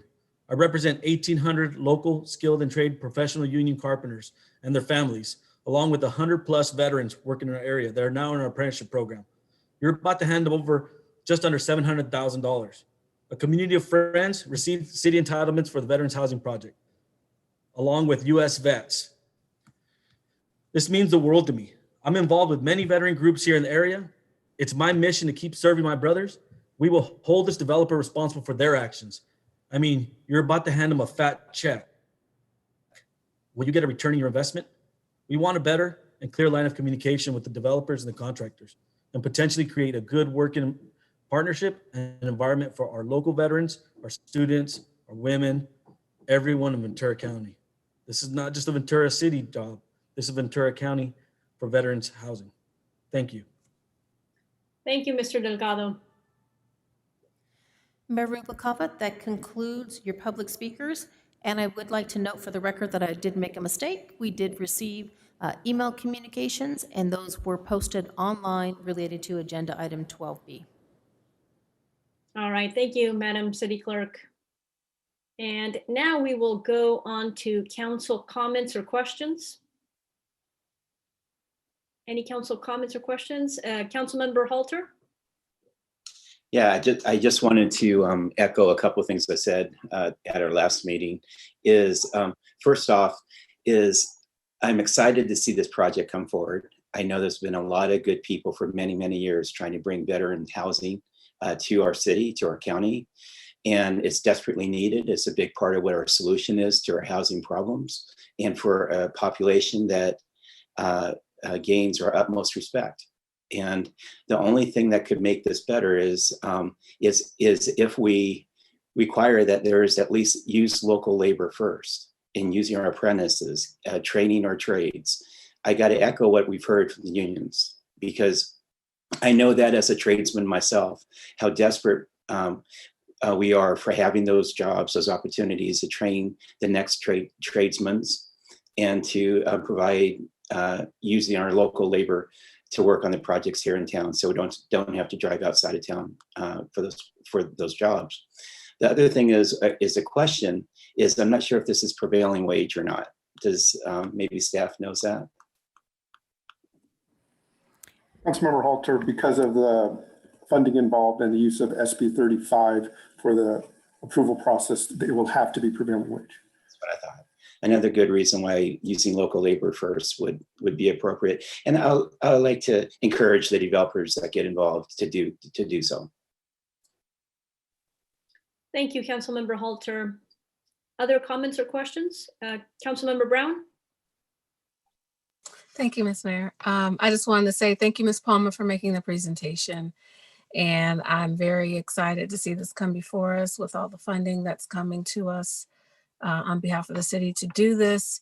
And as I said before in the past, my father's a veteran, and he's very fortunate to have a home, but I know that's not always the case with all the veterans here in the county.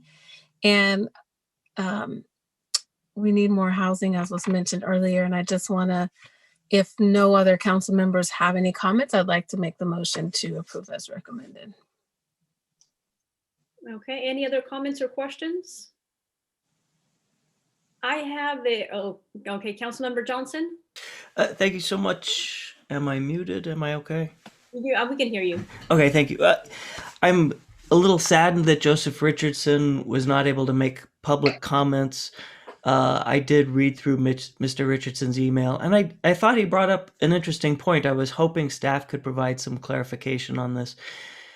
He wrote that in the staff report under public engagement, it said that January 11th, 2021, a 15-day public comment period was provided to residents and stakeholders for input on funding this project. He says the first of those did not happen, but that would be what we're in right now. Is that correct? Councilmember Johnson, that's correct. This is the public hearing that's part of that period. Thank you very much. The second thing he brought up was a question about the entitlement. He says the position seems to be that the entitlement occurred on December 22nd. There was no council meeting December 22nd, but as I understand it, that would not have happened at a council meeting. Is that correct? Councilmember Johnson, yes, that's correct. The applicant or developer used SB 35, which for certain types of affordable housing projects that are willing to pay prevailing wage, they're able to bypass all of the public hearings. Thank you so much. And I think really the third point he brought up was some of the concerns he has about a community of friends, but I understand that council has already gone through the process, discussed this, and that was who the prior council chose. Is that correct? Councilmember Johnson, yes. The award or the council approval of the preferred developer was to a community of friends. They are the group that worked with staff through the entitlement process and been going for the grants as well as this home funding. Well, thank you very much for answering my questions and Mr. Richardson's questions. And thank you to Ms. Palmer as well for a great presentation. Thank you. Thank you, Councilmember Johnson. Any other comments or questions?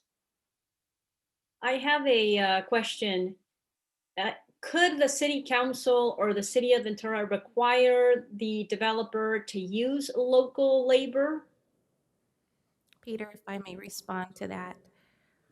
Thank you, Mayor Rubalcaba, for that great question.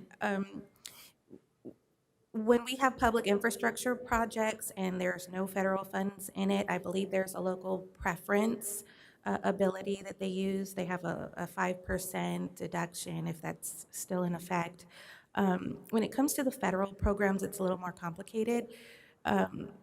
We are not allowed to to have that preference listed. However, one of the things that I was thinking about listening to the union members that were speaking was that there are some opportunities that the federal government allows. So there's the Section 3 plan, where the Section 3 registry, which is, I believe, on HUD.gov, and if they are willing to reach out to me, I can give them some information on that. The federal government also encourages minority and women business enterprises to bid on the projects. In fact, we advertise in such a way to try to get the word out to as many contractors as possible. Even the primary bidder, or the person who wins the bid, the company that wins the bid, there are still promotions that they have to go and advertise for to ensure that they're touching local residents. So if we have Section 3 residents, which are low-income residents that are surrounding, that are capable of working on the job, the company has an opening, they are supposed to hire those individuals for this particular contract. So there are ways to get an advantage to winning the bid, but we can't outright restrict it to local preference. Okay. But would it be appropriate if we added some kind of language to the motion like we have done in the past, where we highly encourage or highly support local labor to be used in this project, something like that? I think you can definitely speak to the public and say, we encourage you to bid on this project, for sure. Okay, thank you so much, Ms. Palmer, for all the information and for answering the questions. We appreciate it. So if there are no more comments or questions, we will go ahead and close the public hearing, and we will entertain a motion and a second. I make a motion to approve as recommended. Second. All right, we have a motion and a second. We will now take a vote. Now is the time for City Council to vote on Agenda Item 12B. Councilmember Nasarenko? Yes. Councilmember Brown? Yes. Councilmember Johnson? Yes. Councilmember Halter? Mayor Rubalcaba? Yes. That motion carries 7-0. All right, thank you. So with that, we move on to our next item, which is item 13, formal items. 13A, the formation of the General Plan Advisory Committee and bylaws.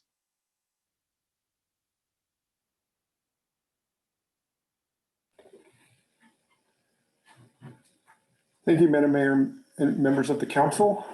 This is the item for the formation of the General Plan Advisory Committee, or GPAC, as well as the bylaws. Next slide, please.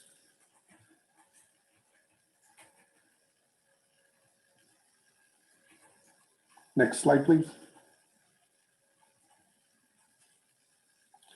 As most of council knows, the general plan update is going to be a very intensive multi-year citywide effort. In the end, the council will be the final decision maker on the plan update and all the documents. We will also be bringing milestone actions to council as we get through the process to make sure that the process is going in a manner that is aligned with council's expectations. The Planning Commission will play a major role in the update. In state law, they are the recommending body on general plan amendments. They will also be fully recommending the EIR, the Environmental Impact Report, as well. But there is a desire to create a GPAC, which is an advisory group of individuals, mostly residents, in a support role. And for the purposes of our general plan update, the support role for our consultant, Ramey and Associates. Next slide. This was first brought to council in March of 2020, the concept of a GPAC, and council direction was to really emphasize younger voices, new voices, not necessarily younger and new, but younger voices and new voices on GPAC, as well as a level of diversity for the membership. At the time, council was interested in a GPAC that was about 15 people total. This would have been 2 council members as chair and vice chair, and 1 planning commissioner, as well as a group of 12 residents. And for the purposes of this topic, I use the term residents to mean residents who are not planning commissioners or city council members, because in reality, planning commissioners and council members, you are residents too. But I'm just using that word to differentiate the PC and council members. Next slide. So the application process was planned for May 2020, but the pandemic clearly stalled the process. And once it became clear that virtual meetings were going to be the norm for longer than we had initially thought, and also once the virtual meetings started to show that they could work, we opened the GPAC application period in September. It was initially open for 1 month. And we only got about 20 applications as we were approaching the end of the first month. So we extended the application period to October 30th.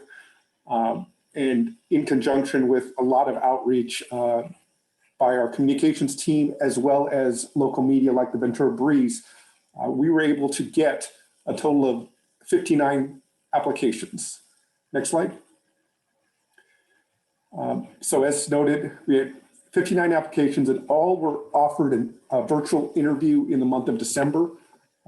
48 of the applicants did interview, and the interview group of staff identified a top 19.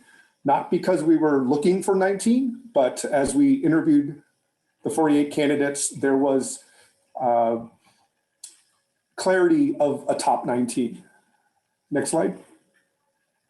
But council had asked for a group of 12, and so we did narrow that down to 12. That group had at least 1 member of each district, as well as members that met the characteristics or categories or interests that are shown on the screen, which is also in the written staff report. When we looked at that roster, the split on gender, employment status, as well as the amount of years they lived in the city of Ventura was all a good split. But as noted earlier, staff was concerned with just having 12. Please, click please. So the top 19 that we had identified would have resulted in these either background, interests, or network being able to be added to GPAC. We believe when you add that list up, it is a significant addition to GPAC, and based on our recollection, many of the members who were concerned with the size of GPAC being too large are not still council members, and so we are asking the current council to reconsider the concept of a 12-person resident roster of GPAC. Next slide. And this is actually the roster with the names and the districts that they reside in. This is exactly the same as is shown in the written staff report. As noted, we recommend the 12-member roster with the additional 7 members, bringing a total of 19. Next slide. The last part of the GPAC formation is city council members and planning commissioners. The direction from March was 2 council members and 1 planning commissioner. As noted in a prior item, the mayor has appointed Councilmember Brown and Halter as the GPAC appointments. Staff in this recommendation is recommending Councilmember Brown be chair simply because of her seniority on council, with Halter as vice chair. The roles of chair and vice chair are going to primarily be to support Ramey and Associates, who will be playing the main role in facilitating the meetings and helping us keep on track to keep the update on schedule. But the next part of it is the planning commissioners, and there was going to be one appointment. But as David Comden and Scott McCarty were on staff's roster of 12, and they happened to be the only representatives of their respective districts on the roster of 12 and 19. Just for information, Mr. Comden and McCarty were planning commissioners, but their council members did not run for re-election, and therefore they were not certain if they would get reappointed, so they applied for GPAC. Now, as it turns out, they are both appointed, but staff still recommends that they be on GPAC because of, they were clearly in the top 19. And so staff recommends, instead of trying to go back through the lists to try to figure out how to make the representation work without either one of Mr. Comden or McCarty, staff recommends just making them both, keeping them both as appointees to GPAC, and they will both be Planning Commission representatives on GPAC.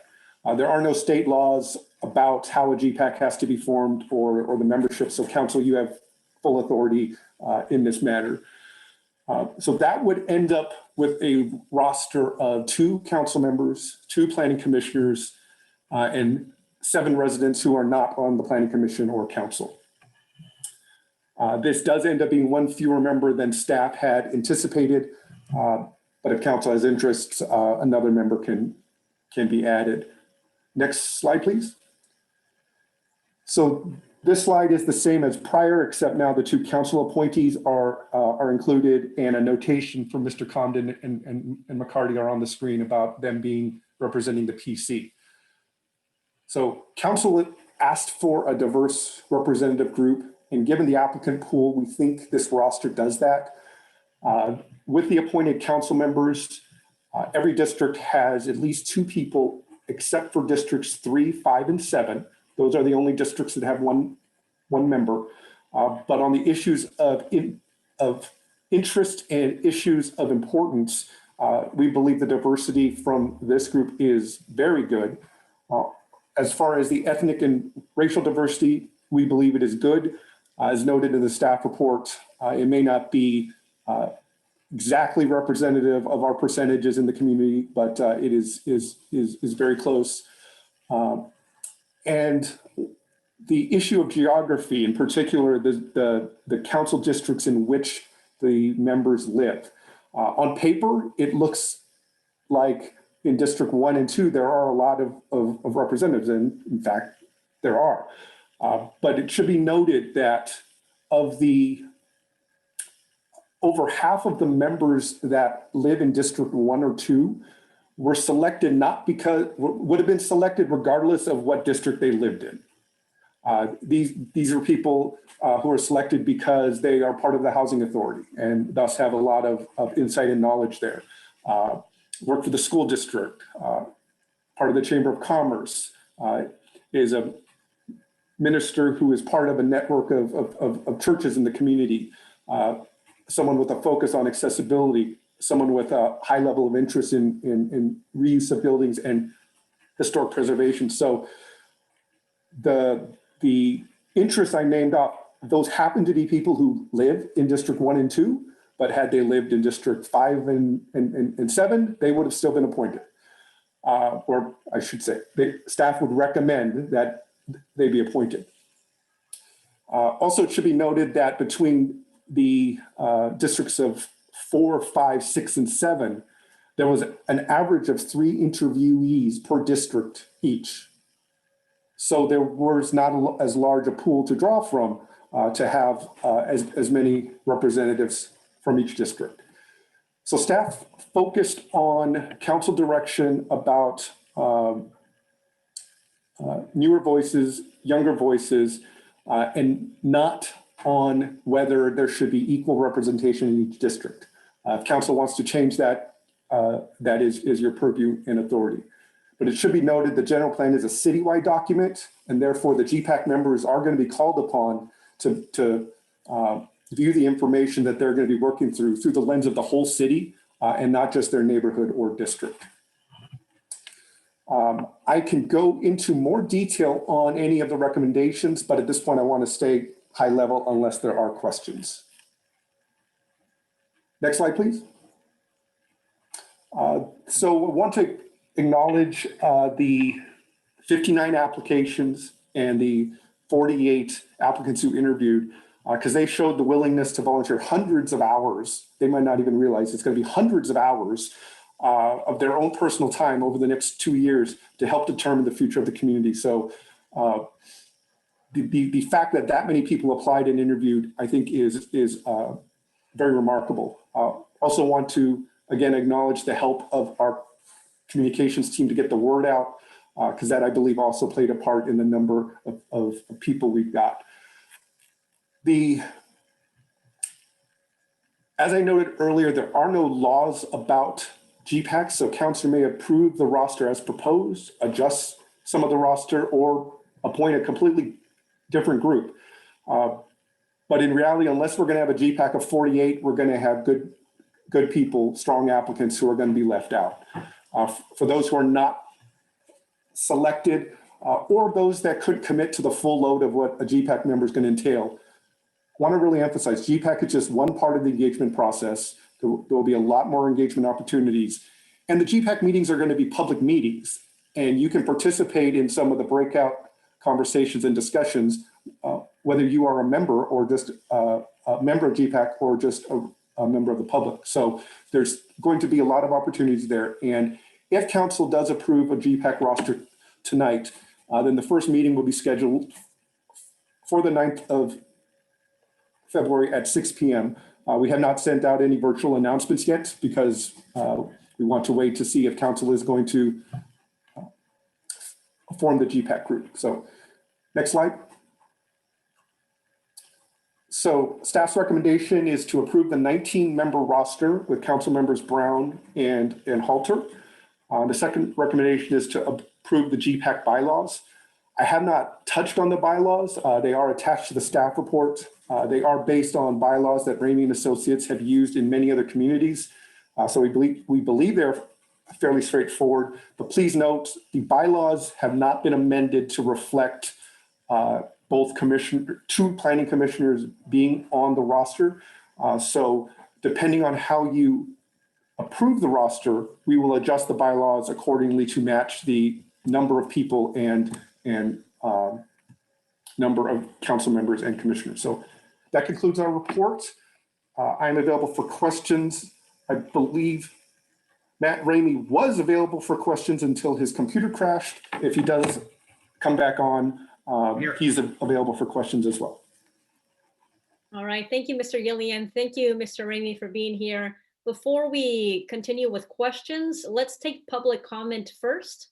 Madam Clerk, do we have public comments, whether it's through email or here live in person? Yes, we do. We have received 8 emails and they've been posted online. And we do have 1 public speaker for this evening on this agenda topic. That will be Lori Steinhauer. And let me see if Lori's been moved into the meeting yet. Lori has been. So Lori, you can unmute yourself and I will turn on the speaker timer. Okay, delighted to be the sole speaker. Good evening, Honorable Mayor Rubalcaba and council members. And I'm thrilled and want to thank all of you and your staff and Matt Ramey and his team. Everybody's been wonderful in helping the Westside Community Council, which I've been involved in through this process, and all the community councils as I've witnessed. And you've got a rich lineup of people. One aside I just have to say that stayed with me from the beginning is my favorite movie is Fiddler on the Roof, because it marries the importance of progress and tradition. And so when I hear we have to focus on the young, we need the lifespan. I just want to say that, but I think this committee has it. And I just want to go with the city recommendation, the staff recommendation for 19 people, because I think broad diversity is so important. And this is a case where more than 19 members is better than less, your shorter list. This is the committee that's the foundation of shaping our future for the next 2 decades. Secondly, from a West Side perspective, speaking from my background in facilitating the West Side vision for the West Side Community Council since its inception a decade ago, and then now with our latest iteration as part of this general plan update, we put a lot of energy in, and I think it's really important that you go with the people with the expertise in the process and the involvement in the process. So Pete Freeman is one of your candidates on your 19-person list, and he was the recommendation of the Community Council for the GPAC. So we hope you definitely include him.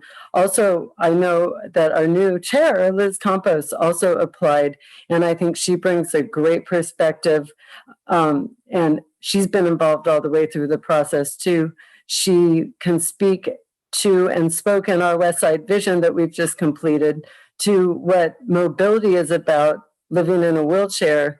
And she's really can give broaden all of our views about the needs of what our city needs to be like for a broad population, cares about all populations.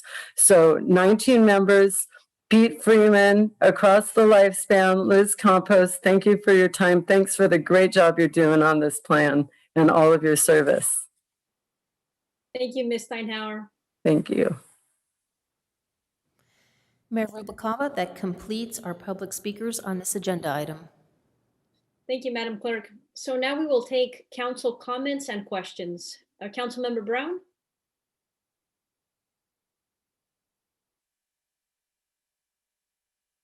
Thank you, Madam Mayor. I just want to first say thank you, Peter, for doing such a thorough report and answering many of the questions I raised in an email I sent back on January 15th. Certainly, there are many ways that diversity objectives can be met, and I think you guys have actually done a really good job of that. I just want to touch on the district thing just a little bit. I'm not saying I don't agree with the recommendations, because I think the people that were chosen are stellar choices. I think that they would be really good. I do support having the 19 as opposed to the 12. But I'm not going to say but, I'm going to say and.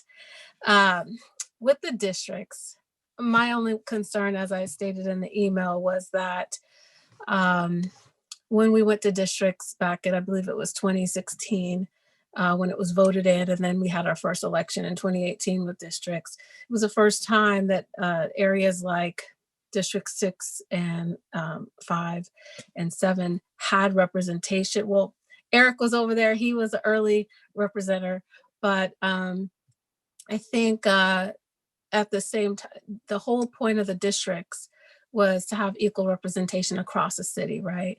And we wanted that because a lot of times in East Ventura, as far as engagement and being involved and understanding the process and having relationship with council members and getting into the visioning process and actually doing strategic planning about what I want to do in my neighborhood, and specifically with economic development initiatives, business districts, and retail development and retail plazas to Johnson Corridor specifically, that has been totally not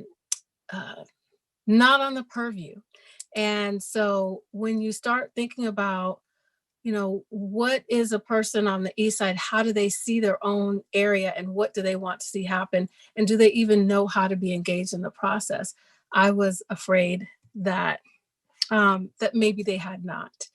And when I asked for the extension of the survey, I just want to put a pin in that just to say, when I sent out the survey in 2 or 3 days, I was able to get 350 new respondents from areas of the community that didn't normally engage because they don't know how to engage. They don't get the alerts. Maybe they're not on Nextdoor. Maybe they don't read The Breeze regularly. So I'm saying all that to say that when I initially brought up the recommendation to have representation from each district, I thought that that would help balance the conversation, because typically in the city of Ventura, and I'm speaking as a lifetime resident, when development and great ideas and music festivals and plaza stuff happening and a lot of stuff happens downtown and on the east side. I mean, on the west side, I'm sorry. And so the east side is really kind of out of that loop. And if the GPAC is heavily District 1 and 2, my concern is that persons from District 1 and 2 may not have any clue about what's going on the east side, or how to bring us back from the dark ages up to today, because there's a lot of work that needs to be done. Having said that, however, I just wanted to say that, get that out there. I almost want to say that I believe that those that you guys chose should be able to do a great job in representing the entire city, because what I know of them, they seem to be educated, professional, and knowledgeable. And I'm going to allow my other colleagues to chime in, and I'll see my comments for now. Thank you, Councilmember Brown. Other comments or questions? Councilmember Halter? Yes, first I wanted to thank city staff for doing such a great job. I think it's a great combination of people and skill sets and diversity. I like the fact that we're going a little bit larger in size. I think back on some of the things I've been involved in my 35 years of being in our community, and starting with first things like the downtown specific plan, which I credit for saving our downtown. Because the future of downtown was going to be the Vaughn Shopping Center on the Avenue, one block at a time. And then from there to the visioning process was truly probably the best process I've ever seen our city go through. It brought together such a diverse group, similar to what I think Peter's put together here, of people that really got excited about paving the way for the next 20 years for this community. I mean, this is really an extremely important document, probably the most important document. And I'm elated to be part of it as a council member, and I want to thank you for that opportunity. I'm looking forward to working with Councilmember Brown to lead this effort. So just again, that's why I share those thoughts and ready to get going on it. All right, thank you, Councilmember Halter. Other questions and comments? If not, I have a question. I'm wondering how many responses we received with the survey that went out.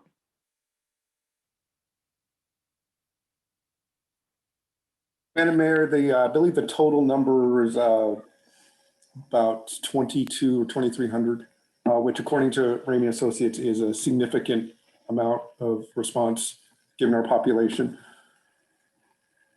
And the survey is just the beginning also of the engagement and outreach. Much like GPAC is one piece of it, there's going to be a lot more.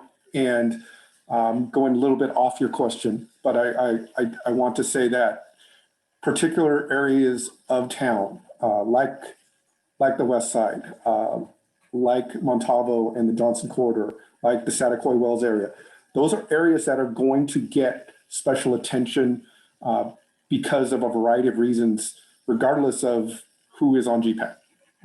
Matt Ramey and his team are going to be developing outreach in order to get those type of places to get as much input as possible. So GPAC is not the end of outreach, it's really the beginning. All right, thank you, Mr. Gilly. Councilmember Johnson, followed by Councilmember Friedman. Thank you, Mayor. Mr. Gilly, thank you so much. You and your staff did a tremendous job on this. Obviously, we all see how difficult it is to try to put together the team, and then you look at some of the people who didn't make the cut to the 19, for example, and it's hard not to put everybody on it. I do understand. I think it was Dan Long that talked about how his experience suggested that a bigger committee could be a problem. But I think, a lot of that comes to who's on the committee and who runs it. And I have to say thank you also to the communication staff, as Councilmember Brown pointed out.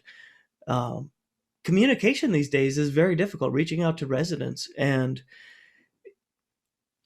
that we were able to get such a great and diverse pool is important to me. You know, as somebody, my district has only one member on the 19-person list, and I'm okay with that, prioritizing really the diversity of backgrounds and interests and ages, and it all looks good to me. I do have one quick question. You mentioned that originally the plan for starting this was May 2020. Was that correct? The plan for starting the application period was going to be May 2020. Okay. Would you have a sense, you know, originally how many months behind we are now? On one hand, there's no timeline for when we complete the general plan. So on one hand, we're not behind, but as many of us know, the housing element is due in October. So that part is a constraint. And had the pandemic not hit, the process of weaving the general plan update with the housing element would have been a lot smoother. It is going to be a challenge, but other than that, the everything else we are doing, we are not necessarily late or early.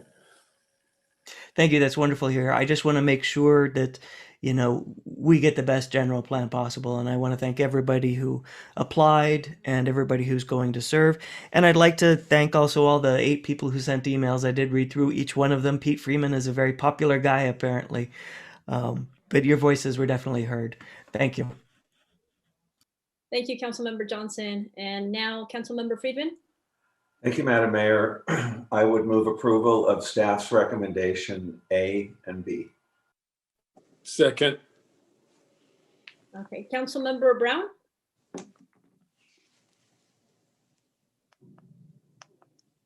I had another question. I was just waiting for all the council members to speak. I thought, and Eric hadn't spoke yet, so I thought everyone was still talking. But I did still have another question. But Yeah. but the motion was made and seconded already, so I don't know if it's but I believe we can still take questions and comments. okay. So one of the questions I wanted answered was the planning commissioner portion of it, because normally, and maybe this is a question for Matt Ramey, normally do council members or not planning commissioners sit on the GPAC, or is it usually prohibited, or has there ever been a conflict of interest, or has that been fine? I need, nice to see you all.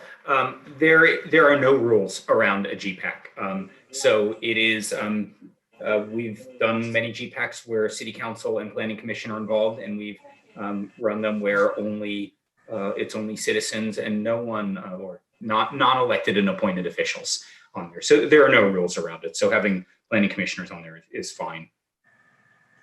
Right. And so although earlier, as I mentioned, I thought I had heard it said that the maximum number of planning commissioners could be 22. And so you guys are recommending 19, but I heard that it could be 22. Is that correct? So when we were planning on having 19 plus 1 planning commissioner and 2 council members, that would have added up to 22. Now we're at 19 plus 2, so we're at 21. As Matt said, and I've said, there's no magic number. It does come down to how you manage it. Matt Ramey and his team are doing a general plan update in Thousand Oaks, just down the freeway. They happen to have a GPAC that is a little larger and doesn't have council and planning commission. So it just goes, to show that there's flexibility. And as noted in my presentation, but I was brief about it. Yes, so we were thinking it was going to be 22. And then when the planning commissioners ended up being appointed, we adjusted the seats a little bit. If there's interest in adding another person, it is not going to break our GPAC in any way. So if there's an interest in sticking with the 22 total, 19, it would go to 20 plus 2 council members. Right. Or you could view it as 2 council members, 2 planning commissioners, and 18 non-appointed members of the public. So the reason why I brought it up was because when I looked through the other applicants that were interviewed that have a wealth of experience, some of them from the east side, but not all of them, but you know, a person who is I don't know the appropriate term. I was told handicap is not the appropriate term anymore, and I don't know how to say it, but has a lot of activist experience, like Elizabeth Campos. Like, you don't necessarily have to have a bunch of professional experience, but experience on the ground. And the Collards, former council member, Bill McReynolds, who has been in Ventura for a long time and knows a lot about east side of Ventura and development and architecture and planning. And I just wonder if it's possible to, you know, and Diane Underhill, who also has a lot of experience with understanding environmental issues in the city of Ventura as a whole. I mean, when I look at the fact that there are way more from District 1 and 2, and there's all these really qualified other people that are on the east side as well, or in other districts, it begs the question, why was a choice made to make it top heavy with District 1 and 2? Councilmember Brown, the main driver, and can we go back to the slides?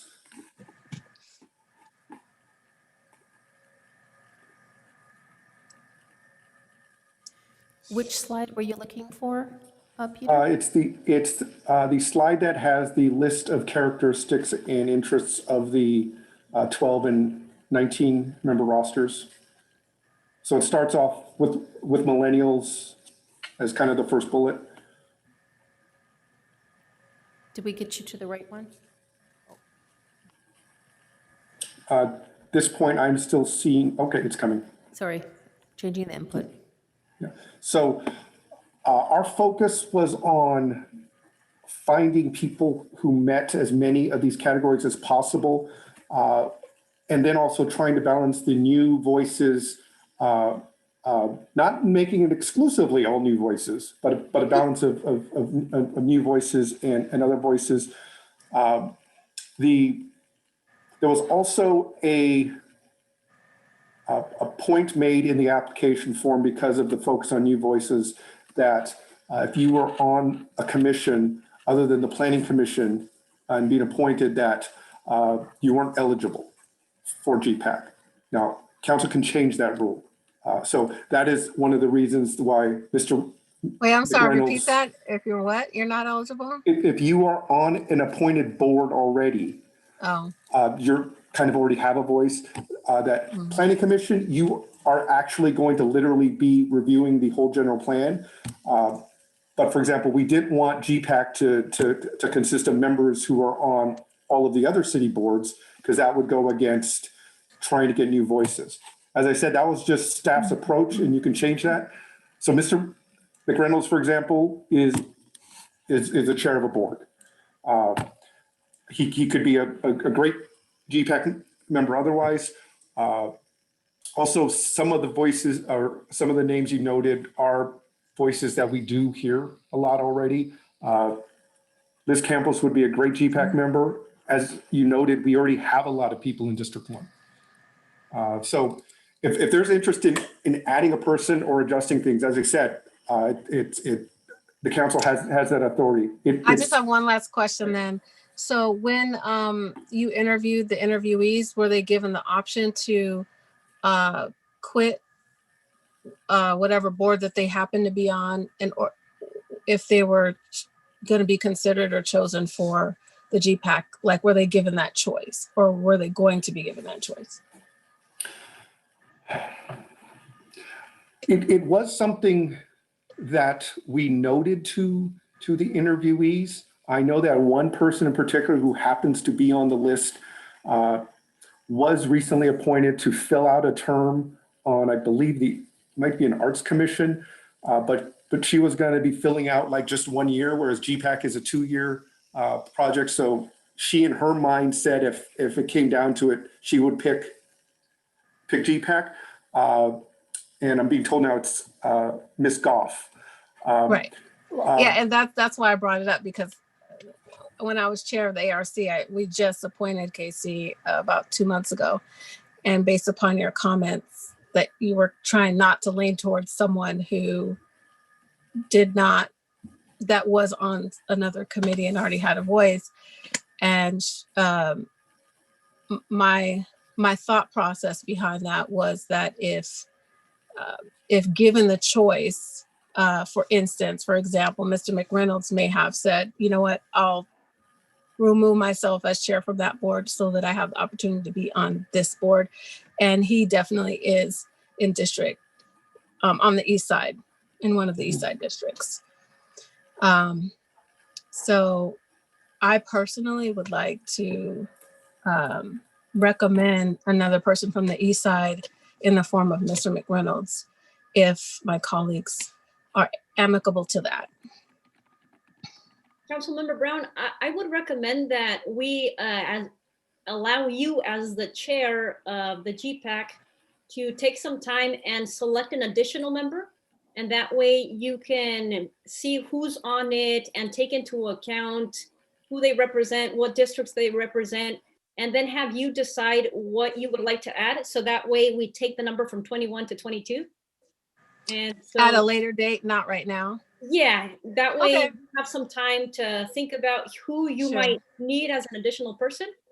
And so if you are amenable to that, and if the maker of the motion and the seconder agree, I think we can allow you that discretion to decide who your 22nd member would be.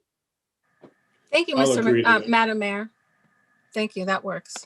We have a comment by Councilmember Nazarenko. Thank you, Mayor. Councilwoman Brown, thank you for bringing attention to the need for greater East End representation. I agree with the mayor's suggestion to go ahead and take a moment and consider who that 22nd member will be. And hopefully it can be somebody who has the expertise and is representative of the districts that you represent. So I think that's a sensible idea. Thank you. All right, will the maker of the motion and the seconder accept that? Is that okay? It's That's fine, acceptable. Madam Mayor. That's fine, Madam Mayor. All right, any other comments or questions? Okay, if not, then we have a motion and we have a second. And Councilmember Brown, you will have the discretion to take the time and select your 22nd member, and that way we will have the full 22 members as we initially discussed. All right, wonderful. So we have a motion and a second, so we can take a vote now. Now is the time for City Council to vote on the formation of the General Plan Advisory Committee with the additional amendment to allow Councilmember Brown as the chairman to select an additional member to represent the east side. Councilmember Nasarenko? Yes. Councilmember Brown? Yes. Councilmember Johnson? Yes.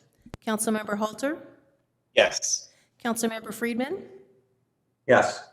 Deputy Mayor Schrader? Yes. Mayor Rubalcava? Yes. That motion carries 7-0. All right, well, thank you so much to Mr. Gilly and Mr. Ramey for being here, and we look forward to the work of the GPAC. All right, so our next item will be item 13B, appointment of Ventura Water Pure Ad Hoc Committee members. And for that, we have Assistant City Manager, Mr. Akbar Ali Khan. Madam Mayor, if I might, I thought you were going to continue this item because you needed to perhaps find an additional council member to serve. Did I misunderstand that? should we go ahead and begin the item and then we can continue it? Or should we just leave it for another meeting? Why don't we continue it? We have time to do this to get the right membership, and I would just suggest going ahead and continuing this item to a future date, and we'll bring it back. Okay, that sounds good. All right, so then we move on to our next item, which is 13C, transmittal of the proposed 2020 to 2026 capital improvement plan, second year. And for this, we have our Public Works Director, Mr. Phil Nelson. Mayor Rubalcava, if you just give Mr. Nelson a few minutes, we're switching personnel inside the council chambers. Okay, thank you.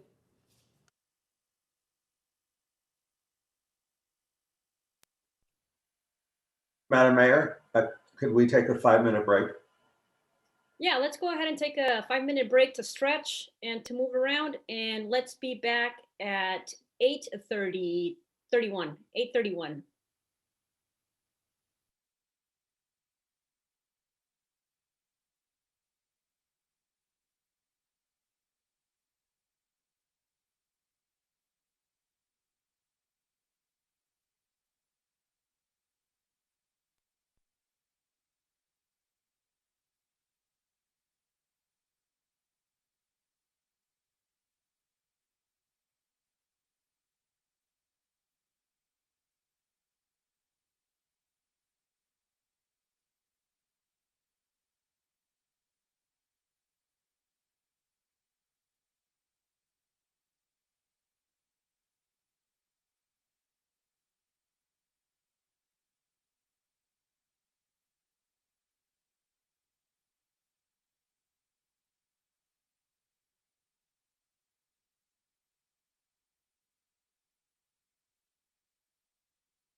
All right, everybody, we will be coming back to our council meeting. If you can turn on your camera so that we know that you are present. Thank you.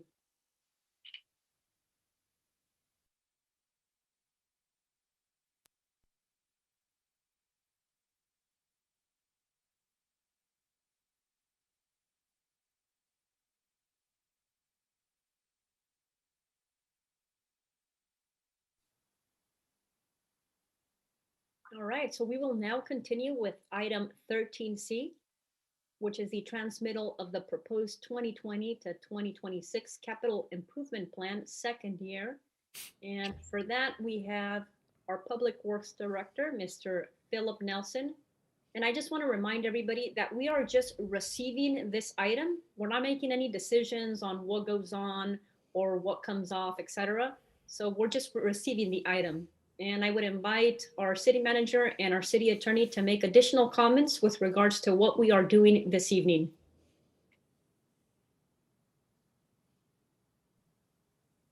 Madam Mayor, absolutely. And tonight you are receiving which really is somewhat of a complicated document. And what we'd like to do is walk the council through basically its setup, how to sort of get through the document in a way to make it digestible and get you ready and prepared for more in-depth conversations down the road.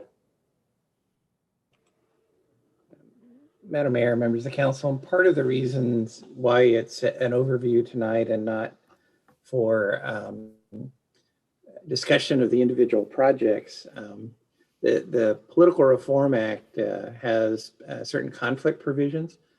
Staff is still working through the list to figure out where each of you may have potential conflicts. So rather than have discussions on the individual projects at this point, we'd ask that you hold that off till we have those, so you know you're not crossing that line. Thank you, Madam Mayor. Thank you both. And so just to confirm, if there are specific questions about projects, how do we as council members go about addressing those things? If I might, Madam Mayor, I would suggest you contact Public Works Director Phil Nelson directly, just if you had clarity on what the projects are. Again, these will all be back in front of the council for further consideration later in the springtime. All right, thank you. Mr. Nelson, if you are ready, you may begin. Thank you, Madam Mayor, members of the council. For the record, my name is Phil Nelson, Public Works Director. And as you've indicated, we are transmitting our proposed 2020-2026 Capital Improvement Program, second year. Kind of an awkward title, which hopefully I'll be able to explain adequately later. And as everyone pointed out, we're just going over the plan, how it's put together, how to read it. We'll have a session later in February to talk about projects, and I'll address your question in particular, Madam Mayor, about if council members have a particular question on a project, how they can have that addressed. Next slide, please. I do it? Okay, thank you. There we go. So this is where I want to be. The topics we're going to cover tonight is an overview of the program itself, how the book is laid out to help you and assist you in reading it, what the proposed changes are to the current plan, city attorney address the conflict of interest, and then our next steps. The key, again, to stress, we're not going to discuss particular projects this evening, just how to prepare council members to go through the program and be prepared for our workshop in February. So the Capital Improvement Program is required by city charter. It's a 5-year program. The program is to provide a clear general summary of the contents of the whole program, our plan does, a list of all the capital improvements planned for the next 5 years, to include cost estimates, financing, and schedules. And then for any new construction or changes, estimated annual costs for operating and maintaining those facilities. All of that needs to be prepared, and we need to hold a public hearing and approve the program by resolution by council by April 1st each year. The goals of the plan are just as you would expect. It's a systematic plan for investing and reinvesting in our infrastructure in the city.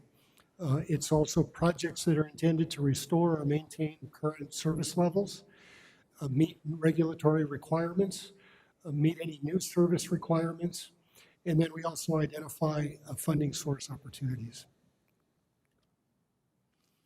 I'd like to talk briefly about kind of the life cycle or how the program is developed. It goes through these 6 steps, the first being a needs assessment. This actually occurs throughout the year, but in the fall is when we gather all the information and begin to look at in the different program areas, which I'll talk about in a minute, what are the needs for the city to meet the goals that I just discussed. Then we go through a very rough high-level scoping and estimating process and prioritization, just so we can get a feel for the size and scope of each project and where it is relative to the other projects in terms of priority. Taking that information, then we look at the available funding and capacity. Certain projects can only be paid for with certain types of money, so we have to take that into account. For example, all of our street maintenance, the resurfacing is done with gas tax, for an example. And then with all that information is when we actually put together the proposed plan. And I've got that box in gold because that's what we're doing beginning tonight over the next 3 months, is evaluating that proposed plan. We also have a stakeholder review process, which we actually began last fall. We reviewed the plan, at least the water portion of the plan, with the Water Commission in October. The Parks Commission reviewed our changes in November, and we have a Planning Commission meeting date pending when we'll review the changes with them as well. And then we have our City Council session, which I'll talk about later, that is in February. When we talk about prioritizing the projects, we look at these categories. I'm not going to talk about each one. You can see the ones that are on the screen, but they're varied in nature. They really cover the gambit of the types of things that would drive the priority or the value that these projects would bring to the city. And we use a scoring matrix to develop the relative importance. And that's what really drives a prioritization score that we use. And you'll see that when you look at the project data sheets and in the indices that are in the book itself, you'll see what those priority numbers are. Madam Mayor, is it possible, and it may just be me, but Phil is going in and out. It's at times I can't hear him at all, and I don't know if he needs to get close to the microphone or whatever, but I'm finding it's really difficult. I have the same issue. Okay, thank you, Councilmember Friedman, for mentioning that. Mr. Nelson, can you perhaps get closer to the microphone or maybe rearrange the microphone to see if that improves? Yes, ma'am. I did just move it, and I'll make sure to get closer to it. Thank you. Okay, thank you. When we develop the plan, we do it in a 2-year cycle. And the plan that we're presenting this evening is the 2nd year of that 2-year cycle. What you see on the screen shows the span. It's a 3-year span, but it gives you an idea of how that 2-year cycle is put together. So if we look back in time to FY 1920, and you'll see in August where it says in the far left-hand margin, CIP year number 1.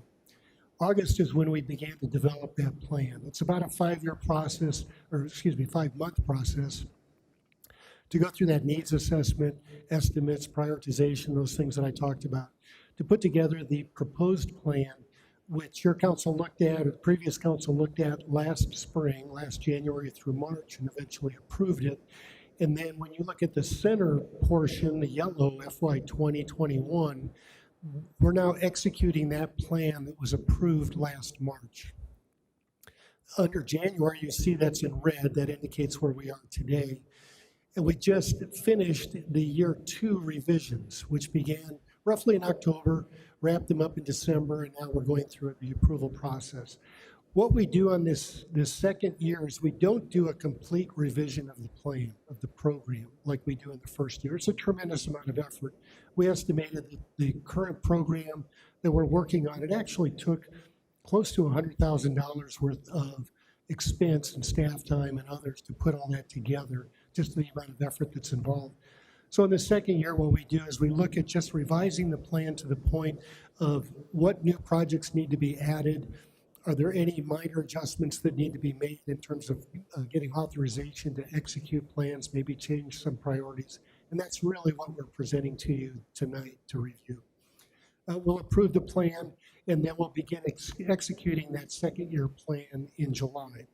And you'll notice then we begin that cycle all over again. This August is when we'll begin the more detailed revision. We'll produce a brand new book and completely review all of those projects. So that's the 2-year cycle, and we're in the second year right now. What we're submitting, as I said, is that second year. It has some new projects and then just really change of one project in the work plan, which I'll cover here in a minute. Before I do that, though, I want to also point out that each project itself has a timeline, which really is kind of why we have this 2-year cycle, is the duration of the time that it takes to actually execute a project. And what you see on the screen here are the 5 gold boxes that indicate the major phases of a construction project, any typical project. The pre-design phase can last, can be very short. It can be very long. It can include a land acquisition. It can include all kinds of studies, feasibility, option analysis, what have you, depending on the complexity. But then once we get into the project, we've approved it into design, those 4 remaining steps typically will take anywhere from 12 to 24 months, sometimes even longer, depending on the project. So because of that duration, that's why we primarily have this 2-year cycle. If we went through that level of effort every year, because of the project durations, it just it wouldn't be as productive. It wouldn't be a good use of our time. And as I mentioned, some projects will take longer, so particularly the very big ones. And that's another reason why when we start a capital project, it's important that we carry it through to completion. If we stop them in the middle of the stream, it really can throw off the rhythm of our program. It can throw off the whole plan and program in its entirety. So hopefully all of you have a copy of the book. It's shown there on the left, the Capital Improvement Plan. If you don't have a copy, please let me know. We'll make sure that you get one. The way the book is organized is there are 2 main sections. They have green tabs. One is called the work plan and the other the unfunded pending. Within the work plan is where you'll find all of the projects that we are authorized to work on. And they are either projects that have full or partial funding, so we can begin work, or they're projects that we expect to receive grants for. And then when those grants are received, we'll work them into the work plan to begin working on them. In the unfunded pending portion are all of those other projects we've identified in our needs assessment, but we don't have any identified funding for them, or their priority is not enough that reaches up that they make their way into the work plan. They really represent the backlog of work that's needed that we've identified in the city. So there really is no plan to execute any of those, but they are included in the book so that you're aware of them. And when we go into our study session, we can talk about any or all of the projects that you want, whether they're in the work plan, the unfunded pending, however you want to approach that. Within the work plan, you'll find these sections, these program areas we call them. So we put all of the projects into one of these categories and really focus on those areas. Many times the funding is what drives what categories they're in. I mentioned streets and street resurfacing earlier, which is primarily gas tax. That's kept separate. You can see water, wastewater are separate because of their enterprise fund nature. And then the different funding depending on the different categories. But you'll see in the book that everything is broken down into those program areas. Just to give you a sense of the spending in the book, you'll see it's a 6-year plan that comes out in the book.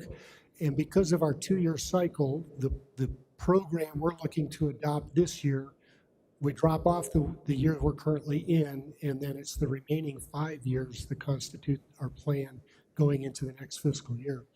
But in the book that you have, the 6-year spending plan that was in there, you can see the total dollar amount that we had planned on spending and the percentages. The lion's share by far is in water and wastewater, and then streets and transportation behind that. All other program areas, only about 3% of the total spend. I do want to point out and make the point that the numbers you see here are what was approved last March. There have been changes to the program areas, particularly in water and wastewater, which are not reflected in this slide. We'll be working through those and updating that information for our study session and final adoption. This slide is really just intended to show you the size and scope and relative size of the different program areas in the program. So once we get into the book itself, as I mentioned, you have each of the program areas. The first page you'll see is this index. The one you're looking at here is for streets and transportation. They're broken up by fiscal year. And what's listed in there are all the projects that we plan to start in that fiscal year. And by start, I mean design. So you may look at that list and think, wow, did we really do all of that construction in this year? And the answer would be no. In fact, some of it we won't do at all. If you look near the bottom, there's the Olivas Park Drive extension, there's the Main Street Bridge replacement. We're doing some work on those projects, but we're not going to be going to construction this year. So that list is purely that. It's just showing those projects that we are working on in the current fiscal year. Then you'll see in the FY 20, 21, 22, there are only a few projects. We plan to start those next fiscal year. One exception, though, you can see right there, the first one, the Bristol Road, Johnson to Ermine. We've actually are going to be starting that this fiscal year. Your council's already approved for us to move that into the current year and start working on that. But as you look at the list, that's how you'll see it. The far left-hand column is that priority number that I talked about, the scoring, all those different factors that are taken into account. That's a numerical score that comes up. The ones that are listed with 99, those are projects that we've already started. We've already gone in design. A number of those we've already finished. But we number them 99 because, as I indicated earlier, once we start them, we're not going to stop them. And we wanted to make sure they were listed at the top and shown that they'll be continued to be worked on. And each program area will have this index. Oh, the other column I'd like to point out is the project number. That's the main identifying number that we use for each project. And you'll see on the next slide how we use that.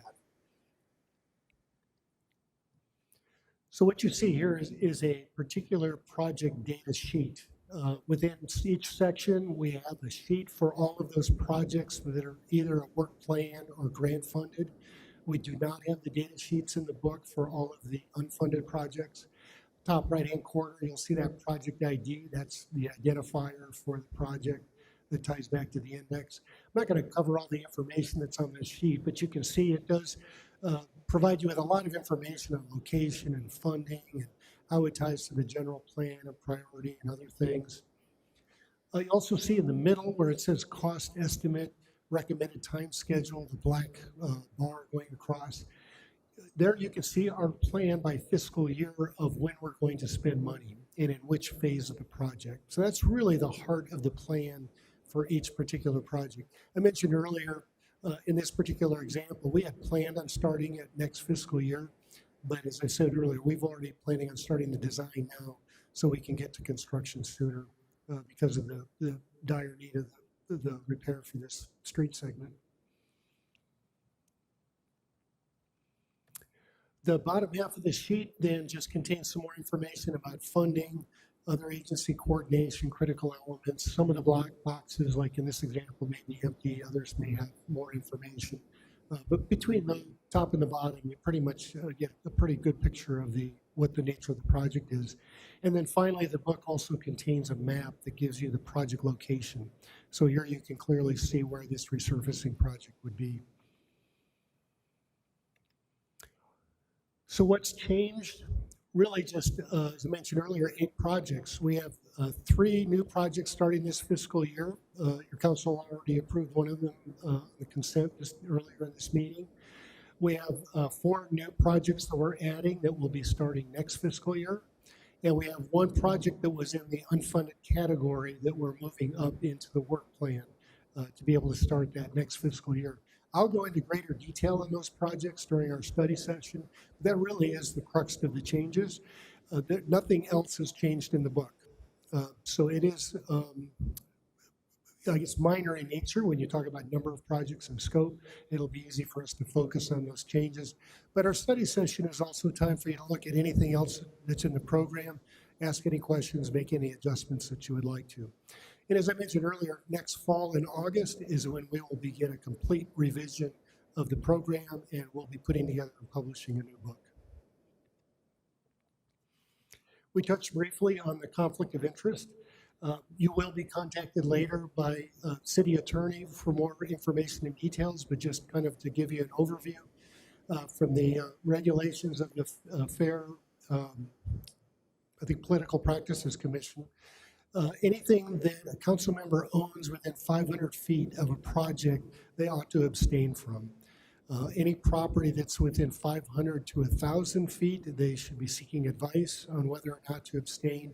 Generally, properties over 1,000 feet, council members may participate, anything related to that project, but there may be some exceptions. If the project is such a nature that it, of its size and magnitude, whatever the features are, that it could have an impact on the council member's property, then perhaps they should abstain. But as I mentioned earlier, Mr. Diaz will be contacting you or his office to go over those in detail. We need to know that because when we adopt the program, we will do it by resolution.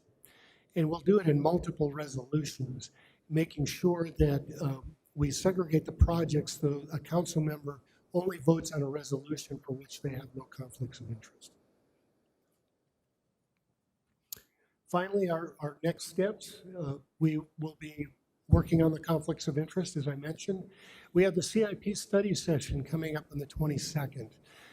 At that study session, we'll talk about accomplishments in the current program, things that we've been able to accomplish this year, what we expect to finish off by the end of the fiscal year, and then going into next year. We'll also talk about just some of the overall funding and other key points of the program. But really would like to take that opportunity to make sure we can answer any questions and talk about any specific projects that you have in mind or concerns. And so between now and February, I invite you to please feel free to reach out to us. Let me know if there's anything in particular you'd like to discuss so we can make sure we're prepared for that and anything else you want to do during that session. But that'll be the time for us to go through all of that. And then a month later in March is when we'll have the public hearing and the final adoption. And as I want to remind you, that needs to occur before October or April 1st. Whatever the program is that's approved, we will begin executing that July 1st and then begin the process all over again in August in developing the 22 to 27 CIP. And with that, I'm happy to take any questions. Thank you, Mr. Nelson. Do we have public comments, Madam Clerk?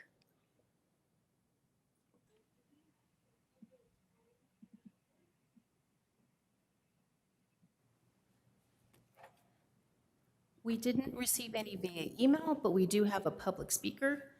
Sorry about that delay. I was bringing over a handheld mic to Mr. Nelson so he could utilize that for speaking on the rest of the topic. Our All right. Speaker will be Bert Handy. Bert is unmuted. Let me turn on the speaker timer. Good evening, council members, and welcome to the new members of the council. I assume you guys can hear me currently. Anybody can signal that they can hear me, is that correct? Correct. You may begin speaking. The program that Mr. Nelson just presented, I don't really have any comments except for one comment on it. No, actually two. I would like to see a copy of that book put online so we as citizens can review it and look at what the council is looking at, because in prior years, it hasn't really been that forthcoming. And I would like to see that put out online with the city so we can review it. Now, the other thing that I'm looking at is a Triangle site. I see that they're going to do a project over there to change the railroad track crossing on Ash Street to make it more amenable for the new residents of the Triangle residential site. I have a problem with the San Juan exit because there's only 2 entrances and 2 exits into that facility for an unknown amount of cars and things, and that is going to be a very dangerous spot. I went up there to check something out, came back out in a heavy traffic zone, and it took me 5 minutes to get across to go northbound on San Juan.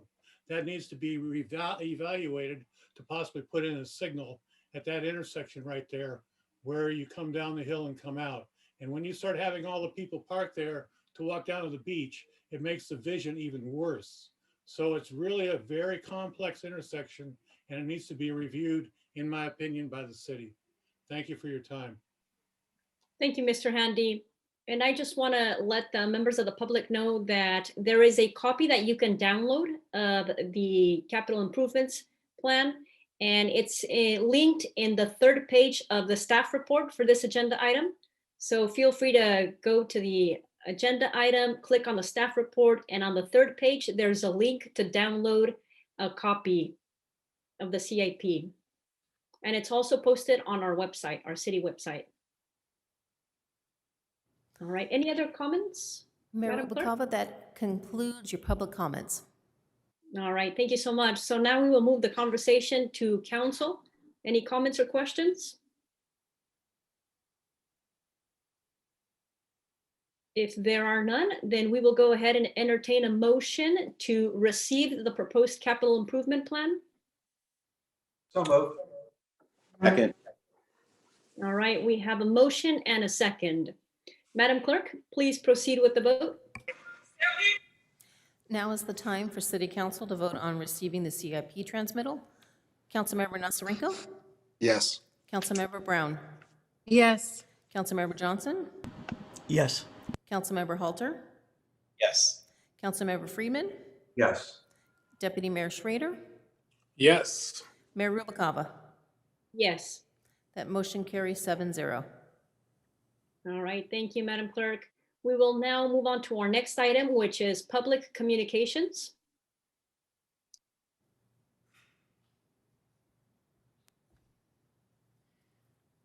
We did receive one email that was posted online, received by email, and we do have 2 public speakers for public communications. Our first speaker will be Sarah Aspel, followed by Liz Campos. Sarah, you may unmute yourself, and I will start the timer. Hello. I am here to express concern that since the governor has lifted the stay-at-home order, I'm really worried that people will start to let their guard down and really feel like it's okay to be lax about the COVID restrictions. And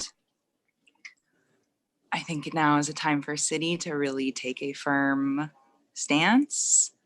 And I understand that times are really hard and nobody really wants to be locked down and we're tired of all of it.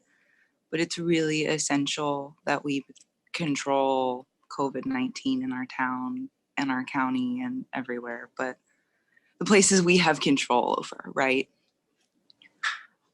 So I'm passionate about this because given our existing systemic inequities, Black, Brown, and Indigenous people of color are more likely by a lot to contract COVID-19. They're more likely to be uninsured and are more likely to die from this disease. So I see controlling COVID-19 as a racial justice issue that needs to be one of your top priorities. By letting businesses slide and fudge the rules, I see that as a message to marginalized communities, people with disabilities and chronic illness, poor people who are swamped with rental debt and are facing looming evictions. Like this, letting businesses slide, I think, tells a lot of those people that they don't matter as much as those businesses operating like things are normal. So just to add some urgency, these businesses are not playing around. I have been personally threatened by a small business owner in our town. My associates are being harassed because I have talked about COVID on my own social media. So This situation really calls for strong leadership. I understand the city of Long Beach has cut off utilities for businesses that are non-compliant. That seems like an option. I'd love to see some rent relief for compliant businesses who are really following all the rules and are suffering a lot. My time is up, but thank you. Thank you for your comment, Ms. Aspel. Our next speaker will be Liz Campos, followed by Spencer Noren. Liz, you may unmute yourself. Good evening, council members. The first thing I'd like to say is that I very much support Sarah's call to you to pay attention at this time. What I came to speak to you about, first of all, is, and thank you to Councilmember Brown for bringing up the deficiency in the survey that was taken. I also live in a part of town where outreach needs to be not just through social media.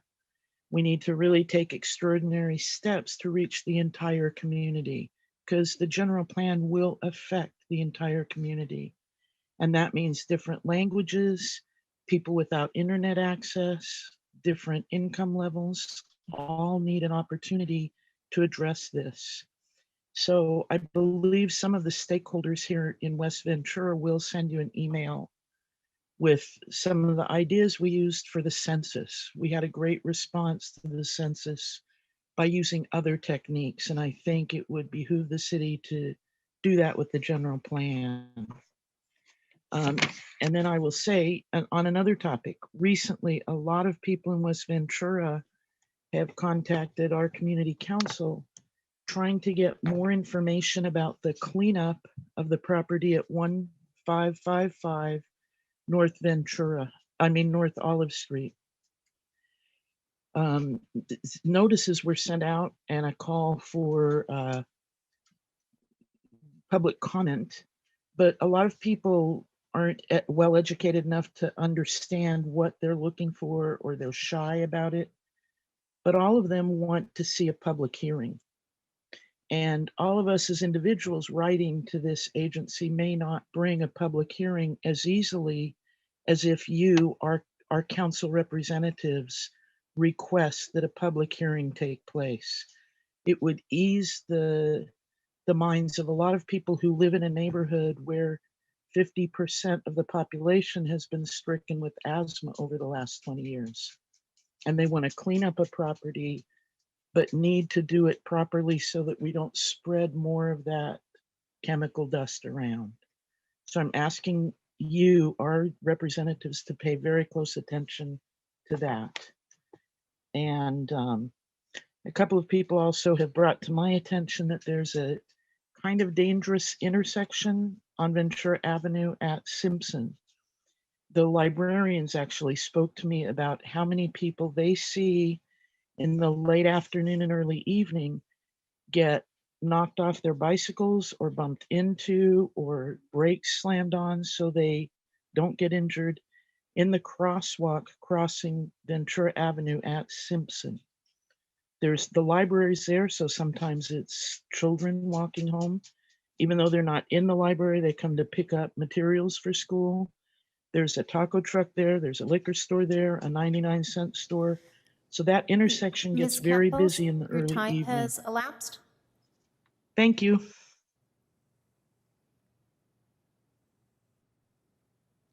The final speaker this evening will be Spencer Noren. Spencer, you can unmute yourself. Good evening. How are you? Am I ready to go? Okay, thank you, Antoinette. You can begin, yes.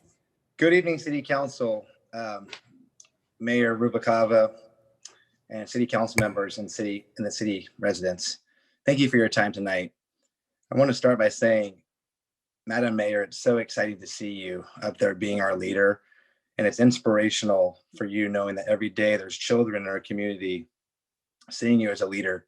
So as I kind of give you this note, as you deal with all of our heavy decisions, know that the simplicity of you being there, being a leader is just awesome in itself. So thank you so much for stepping up.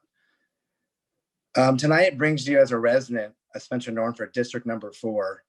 And a big thank you to council members Schroeder, Halter, and Johnson for joining the East Ventura Community Council last Thursday and sharing your vision.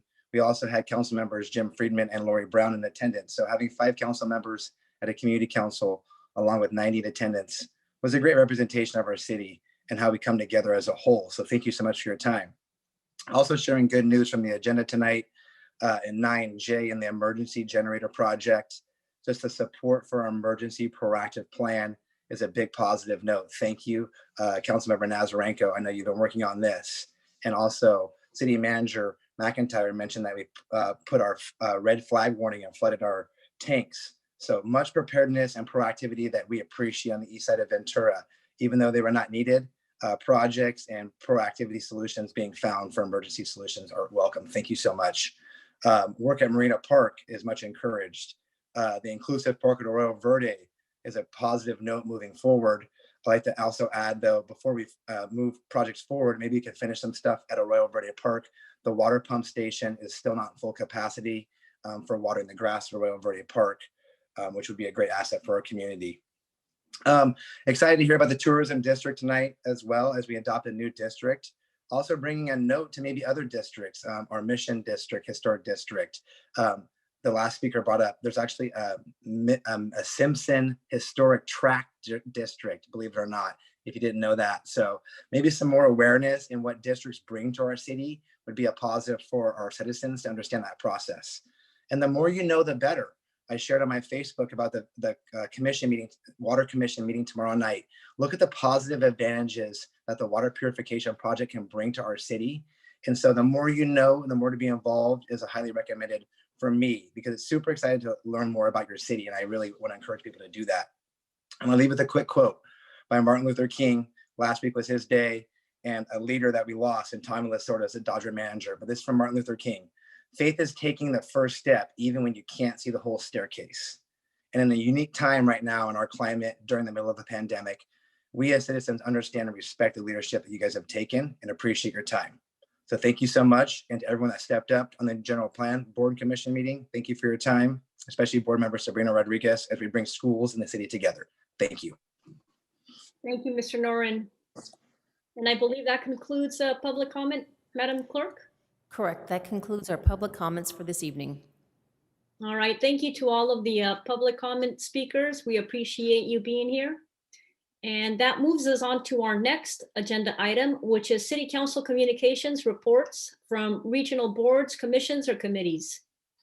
Do we have any City Council communications? If there are none, then we will move to adjourn this meeting. So we are adjourning tonight's meeting in memory of the 27 residents of the city of Ventura who have passed due to COVID. We will be holding a special city council meeting on Monday, February the 1st at 6:30 p.m. or as soon as the closed session adjourns. City Council will hear the agenda items we were unable to hear on January the 11th, which is the matrix report and the streamlining ordinance. And our next regular City Council meeting is on Monday, February the 8th at 6 p.m. Thank you everybody for attending, and we will see you at the next meeting. Stay safe and wear your mask. Thank you. Good night.